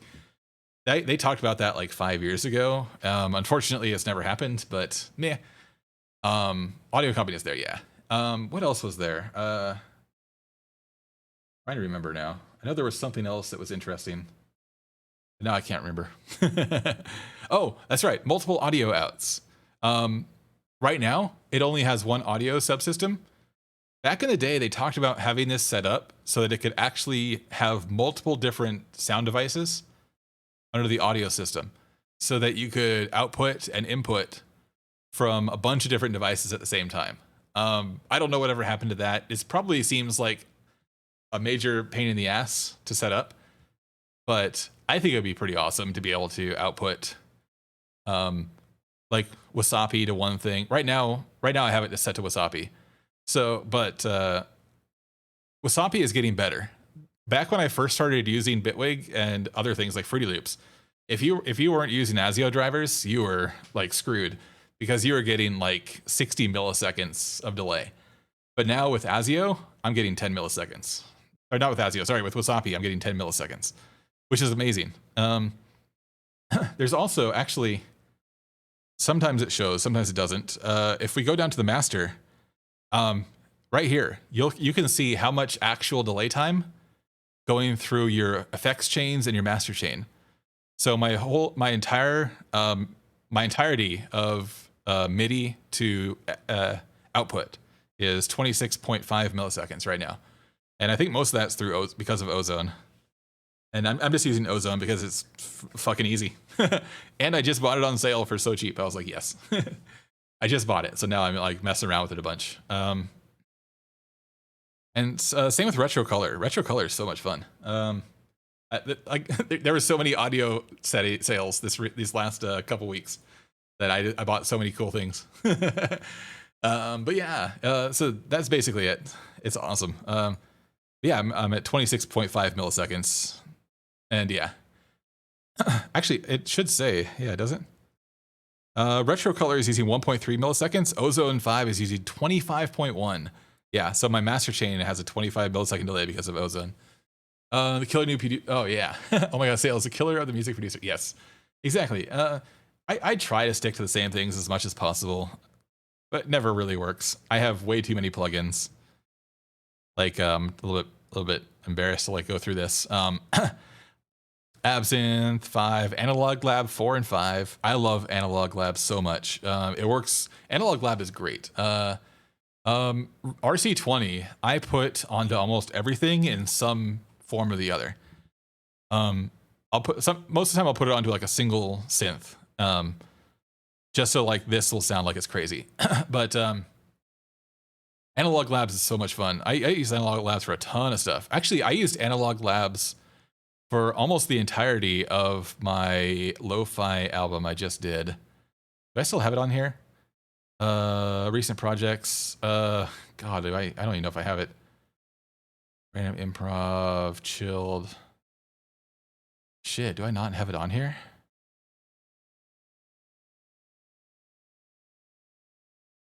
I guess not. Where the heck is that? Oh, that's right. Okay. I did an entire album in Bitwig 4.3 beta of 4 songs. Sorry, an EP. And unfortunately, when I did it in beta, it's, you know, of course you can't use it outside of beta. But now that it's finished, I can actually, I have to go back into the project file and reopen it in 4.3 now that Bitwig 4.3 is out, and then resave it so I can actually see it on here. But yeah, in fact, let's see if where is that even? Sorry, we're gonna go on an adventure here. See if I can figure out where I saved it to. Yeah, it was 4 tracks. It was like 24 minutes. And I tried to do it as quick as possible for fun. We have oh my gosh, where is it? Projects, main songs, Lo-Fly. There it is, Lo-Fly, 4 tracks. Maybe let's go with this one and see if it opens. Lo-Fly. All right, there we go. So this is Lo-Fly. So not only did I do all 4 tracks, I did all 4 tracks in the same exact project file. And I did all 4 tracks in their own separate groups.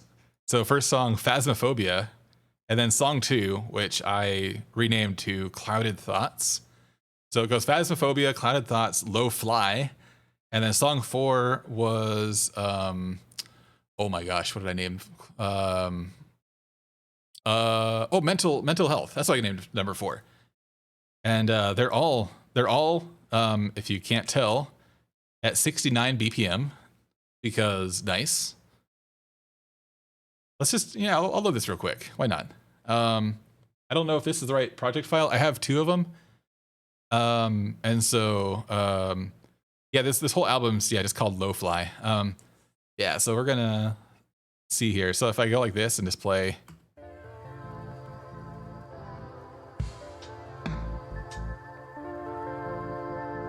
It might sound a little weird on this, actually. It's gonna sound a little bit muddy. Whoa. There we go. So something kicked in the master. And of course I use retro color on this whole thing. And almost all of these is like a little bit of Serum, a lot of Analog Lab, super tons Analog Lab.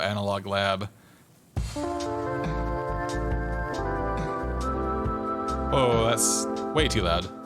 Sorry about that. Hope it didn't hurt anyone's ear.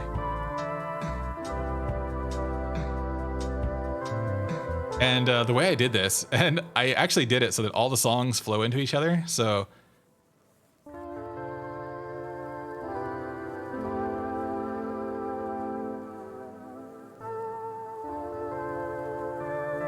You'll see song 2 starts right here with Clouded Thoughts.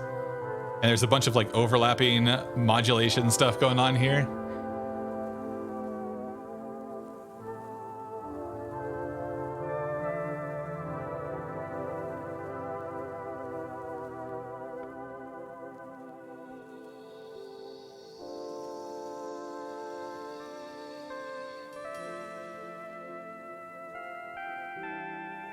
Oh yeah, I put some super intense wobble on it. And just a couple like key sections of it, making it sound like the record is getting like super warped and stuff like that. But bunch of songs, and then Lo-Fly, the 3rd song, starts right here.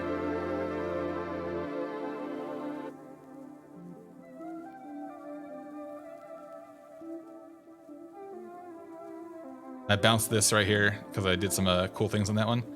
This is actually a reverse. So this section right here, what I did is I bounced it in place and then reversed it. So this section right here is just a reverse of this.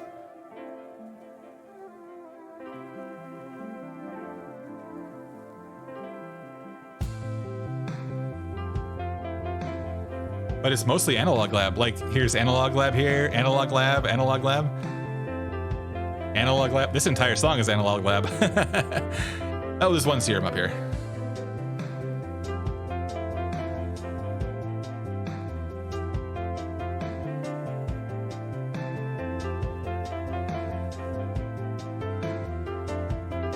One Serum. And then song 4, Mental Health, the last song.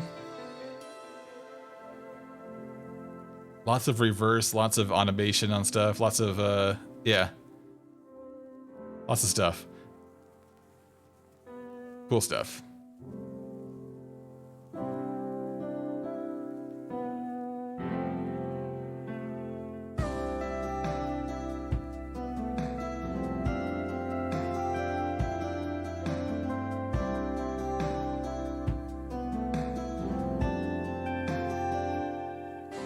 Then a breakdown right here.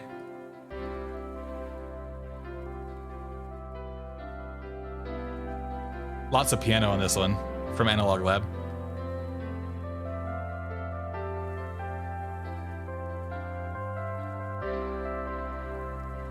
It's, yeah, the entirety. That's absolutely true, Trouble Brother. Absolutely true.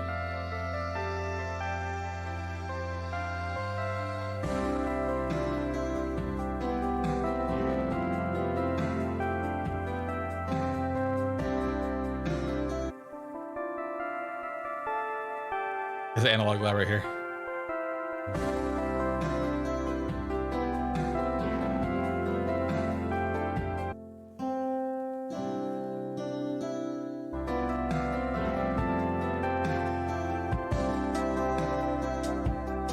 Yeah, it's cool. It's I actually just put this one out on July 6th. So like a week ago, basically.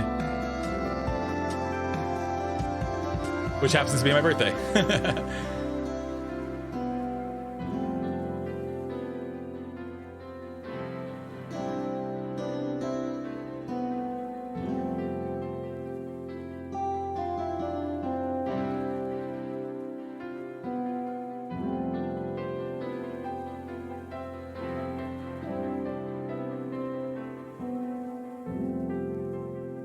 Yeah, I have a bunch of stuff on here. There's some extra stuff over here to the right we don't worry about. Nothing to see here. Send it to Electronic Gems. Maybe you're lucky to promote it. Electronic Gems. I don't even know what that is. Actually, no, wait. I've heard of Electronic Gems. I just don't. What is that? I swear I've seen it on YouTube. I swear I've seen it on YouTube. What else was I working on recently? Oh yeah, this is an old one of this. I don't need to worry about this one too much. This one I released like 4 or 5 months ago. Wait, is this? No, this is the wrong project file. Yeah, this is the wrong project file, but this is part of the song.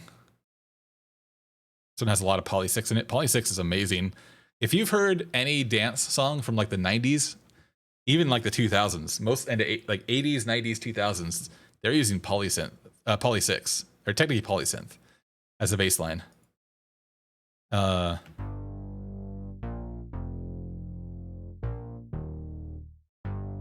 Like this sound is just Polysix. It's amazing.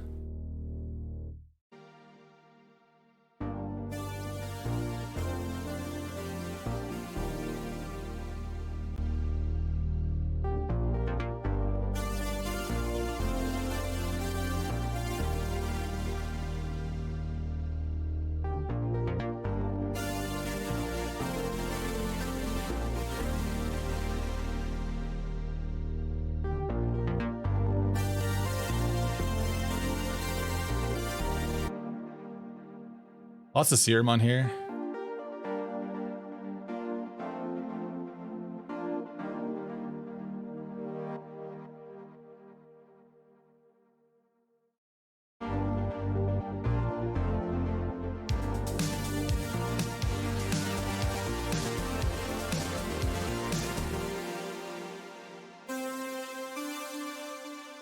This is like an old version of it. This one doesn't have like any of my stuff on it.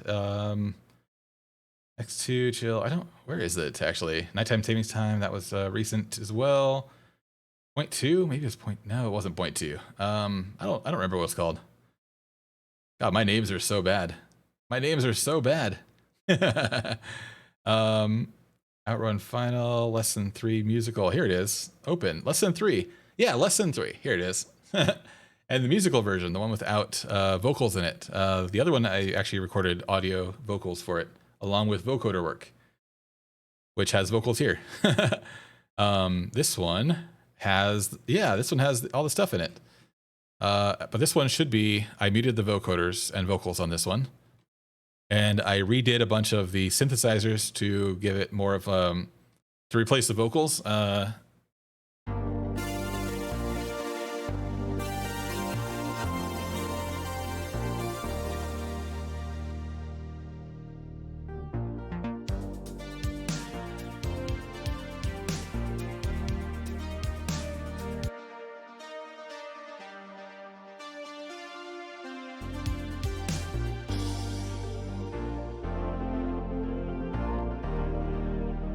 This one's really cool. This is one of my favorite songs I've done, actually.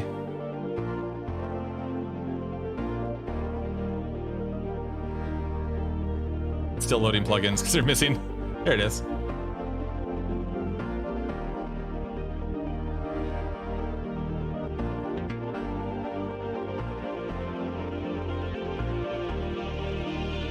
This is amazing synth solo here.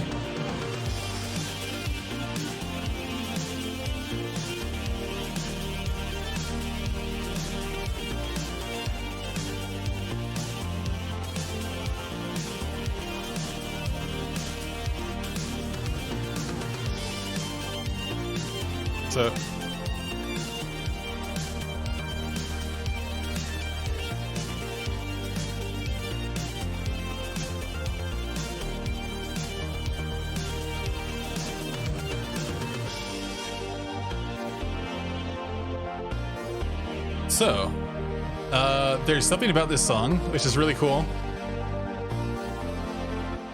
Sorry, it's so loud in my headset. The synth solo is actually musical palindrome for the first part of it. So the this section right here is actually a reverse. So these two sections right here. So if I consolidate these together and open this up, you can see that right here is the center of the palindrome.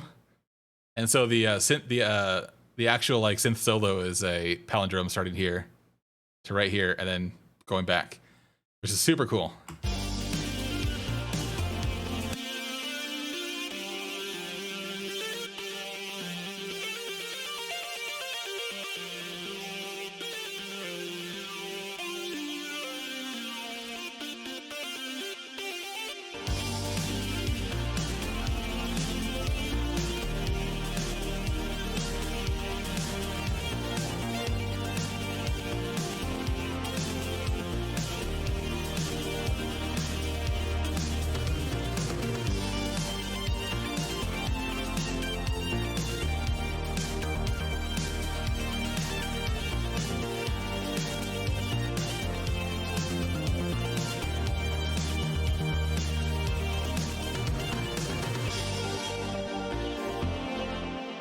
This is fun. I love it. It's super cool stuff. I'm using just Bitwig's drum machine for most of these, but with like a bunch of audio put into these,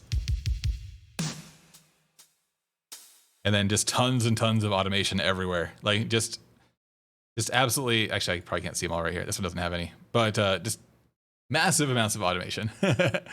I like to use just automation as much as possible, just to breathe life into everything, so it's not stagnant and the same. Which I will go back through and I will actually do a shit ton of automation on this once I'm done. Doing little things, like even the simplest little thing, like going onto this and going to the MIDI and actually, can I even do that on this? I might do it later, but this one, like I could actually go into here. This is another thing. I love it. It's so easy to do with Bitwig. I can go into here and I can just do plus and We can put an LFO onto it. We can do quantize. We can do a bunch of stuff. So many cool things. Math. I love to use random. So I'm gonna put random on this, and I could go into Serum here and actually go to the cutoff right here. Let's put a randomizer on the fill. Oops, I did not mean to do that. Put a randomizer on the fill cutoff, so that the fill cutoff is like moving all over the place, if you see that now. So if I play this,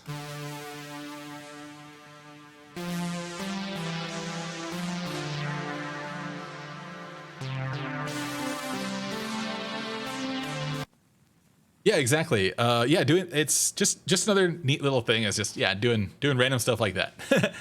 And again, it's like only for me. And but in the end, it sounds cool. I mean, it's I don't think anyone could tell, but for me it's cool, and it's a nice little detail to say out loud, of course.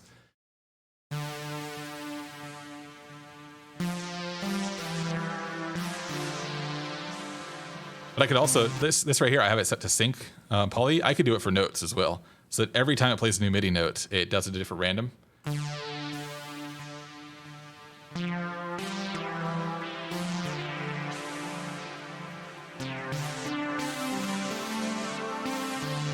But it's still set to that as well. So yeah, I could do a bunch of things. Half notes, bars, dotted, tons of stuff. So many cool things. And it just adds like, just little extra bits of like, detail to it, so that it's not so like visually, or not visually, auditorily, like just, auditorily is a word, right? And so it's not flat. So it doesn't feel like the same note over and over again. Because it's going to be different every time.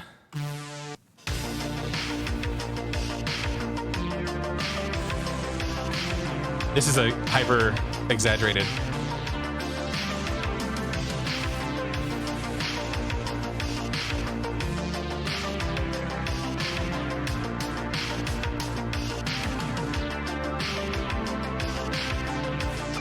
But along with the randomization, I can do this. I can do LFO. Let's do a classic LFO, or let's do a normal LFO. So everyone knows LFOs. I'm going to do a single LFO. We are going to make this LFO just a whole bar, I think. Wait, what am I doing? I accidentally clicked on the wrong one. Back to just do half notes again. Let's do a full LFO. We're going to make this in hertz. We can do this one as a bar. So see how slow it goes there. We can even do, how about even more bars? Let's go. So this whole section here is four bar. We're gonna do a 4 bar. I can actually type this in, I think. What, can I? I thought I could type that in. There it is. 4 bars. So there we go. So we have the LFO on 4 bars. We're gonna put it the same thing. So we're gonna have a randomization and an LFO onto fill cutoff. And so over the course of this, I think I actually need to do it backwards. Do I? 1 second.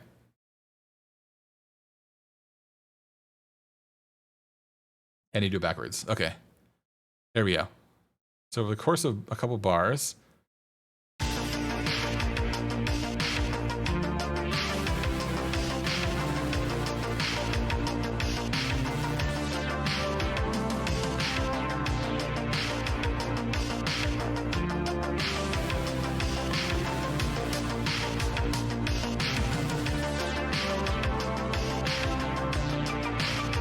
so I'm basically making this thing go back and forth over time, but then within the, you'll see how it does little tiny jumps everywhere. So it's doing a stationary, like just clean sweep every 4 bars, but then it's also doing random jumps within that 4 bars, like a little tiny bit. So it's really cool. Stupid little stuff like that. I can also turn this into more of like a saw, or I can make it go up and then kill itself really quickly.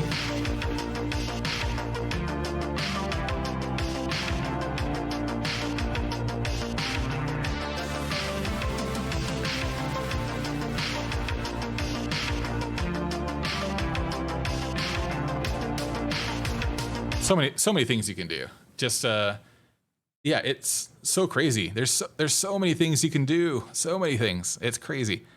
Quantize is a great random is what I use random so much, more than anything. Vibrato is sick. Vibrato is so sick. I can unactivate these real quick so they're not playing and I don't have to redo them.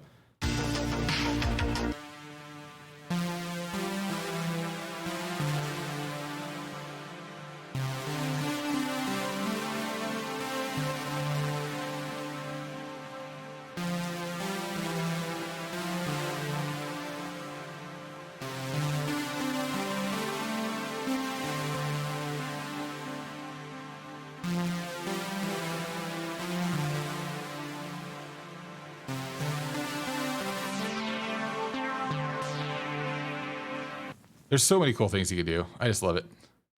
Mod wheel pressure, manual perimeters, pressures. They're so cool. So cool. I have this. It's going way too fast, but.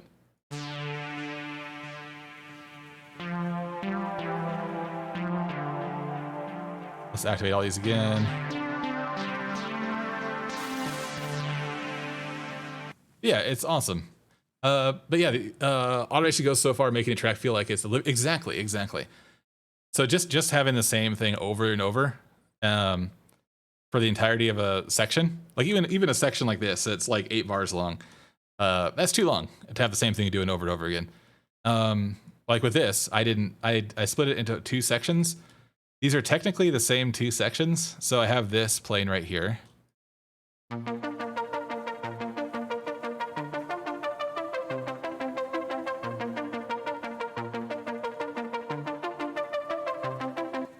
And it's basically just chords. It's a little bit of chords, and then I'm using Cthulhu to basically create an arpeggiator out of it. Serum is great. Serum is super cool. There's I don't want to say I like it more. I think Serum is for me Serum is super intuitive. Just super intuitive. Pigments is amazing. I own all. God, I own way too many. I use Serum the most out of all of them, I think. Pigments is so good. Phase Plant is insane. If you've ever seen Phase Plant, holy shit. Phase Plant is just stupid. Ridiculous. If you don't want to pay money, Vital. Vital is absolutely insane. I'd say that one's like a go-to. Yeah, no, Vital is incredible. Vital can do anything that Serum can do, basically. It's, yeah. Vital, if you don't want to spend money on Serum, get Vital. It's basically like a free version of Serum that can do anything Serum does and is very similar in a way. And yeah, it's great. It's great. Basically, if you pay for it, they do have paid versions of Vital, and I think the paid versions just come with like presets. I think that's basically it. I think that's the only difference is you get like 500 presets and patches and wavetables. Yeah. It's insane though. Vital, like I 100% recommend anyone starting out use Vital. Just get the non-paid Vital, and you can basically follow tutorials for Serum in Vital. Basically, it's that similar in terms of like workflow, which is really cool. But Phase Plant is awesome. Pigments is just insane as well. It's made by Arturia, I believe. This is just insane. There's so many crazy random things you can do with this. It's almost overwhelming, actually. Vital Verb is also pretty epic. Hell yeah. So yeah, Pigments is just insane. Like the engines, just like holy shit. Utility engines. It's all these different envelopes and all these different crazy like things you can do with it. It's just what the hell. Like if let's see. Wait, I don't have a sample. Wait, oh, I have stolen something.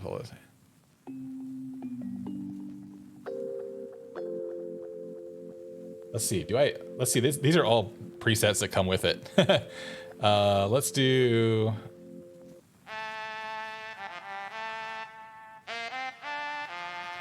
Weird. That sounds interesting. Oh, what do they have for vocal stuff? Interesting.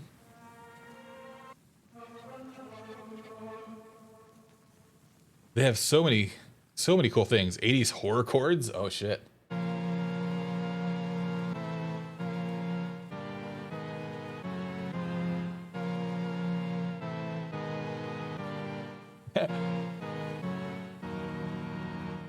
Now can't quite play Dead Mouse with that.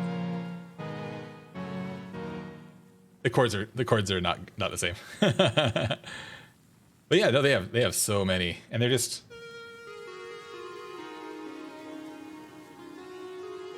so the thing with Pigments is almost every single synth I hear in Pigments has so much movement to it and just insanity, like insane, like just feels like it's living again.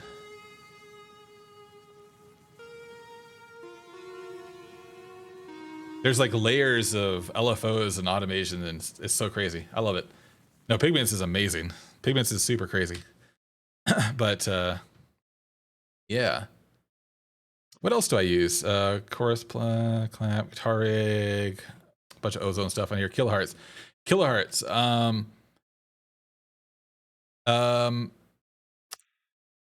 So with kilohertz, so with the people who make Phase Plant, they basically put out all of their Phase Plant like modules as free modules now that you can download. So all these kilohertz things, these are all kilohertz Phase Plant modules. I can't really call them, but they're all free. And you can just go on their website and download every single one of these things. And they are fantastic. Like absolutely great. Like super cool. Like I can't believe they did that. And another fun thing about that is you can use all of these in OBS as well. So if you want to like do crazy voice effects and stuff, you can add these in as a VST in OBS, which is awesome as a filter, which is super cool. So you could add delays, you could add reverbs, and use something like a Stream Deck to enable and disable them real quick if you want to do something like that. Super cool stuff. But I'm using right now I'm using I'm testing out the Rode Podcaster 2, the new Rode Podcaster that just came out, and I'm using the beta drivers on that and testing it out. And it has a lot of cool things like voice modulators, stuff like that. I don't even know if it come over on stream or not if I'm doing this right now. It probably doesn't. I think I just turned on a voice modulator.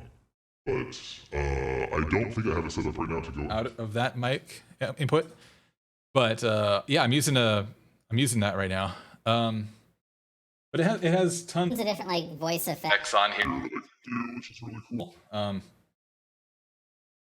But this thing is awesome. But some AFK listening, wondering why the heck someone would name their software Faceplant. Oh gosh, yeah, no. Now you got me thinking about the new skate game coming out, Jaded. Like, oh, god damn it. I can't wait for that to come out. I put myself in for the alpha testing, and I just need to wait and hear if I'm going to get that or not. But the new skate game is going to be free to play, apparently, which is going to be cool with cosmetic transactions. But they're trying to get everyone to play it, and it's going to be it's pretty fantastic from what I've seen internally.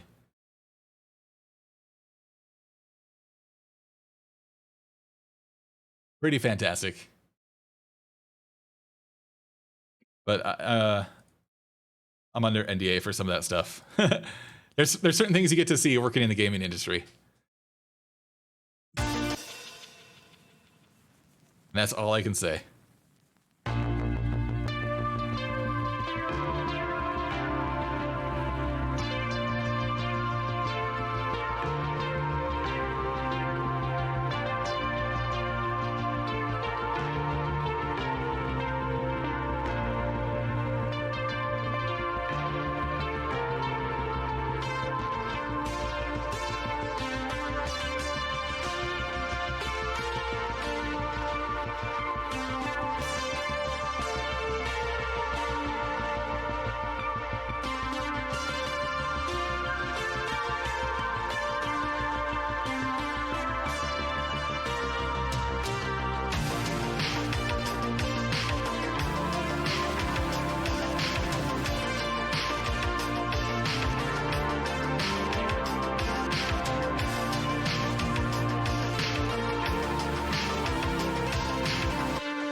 This is I need to work on this one later. Maybe not tonight.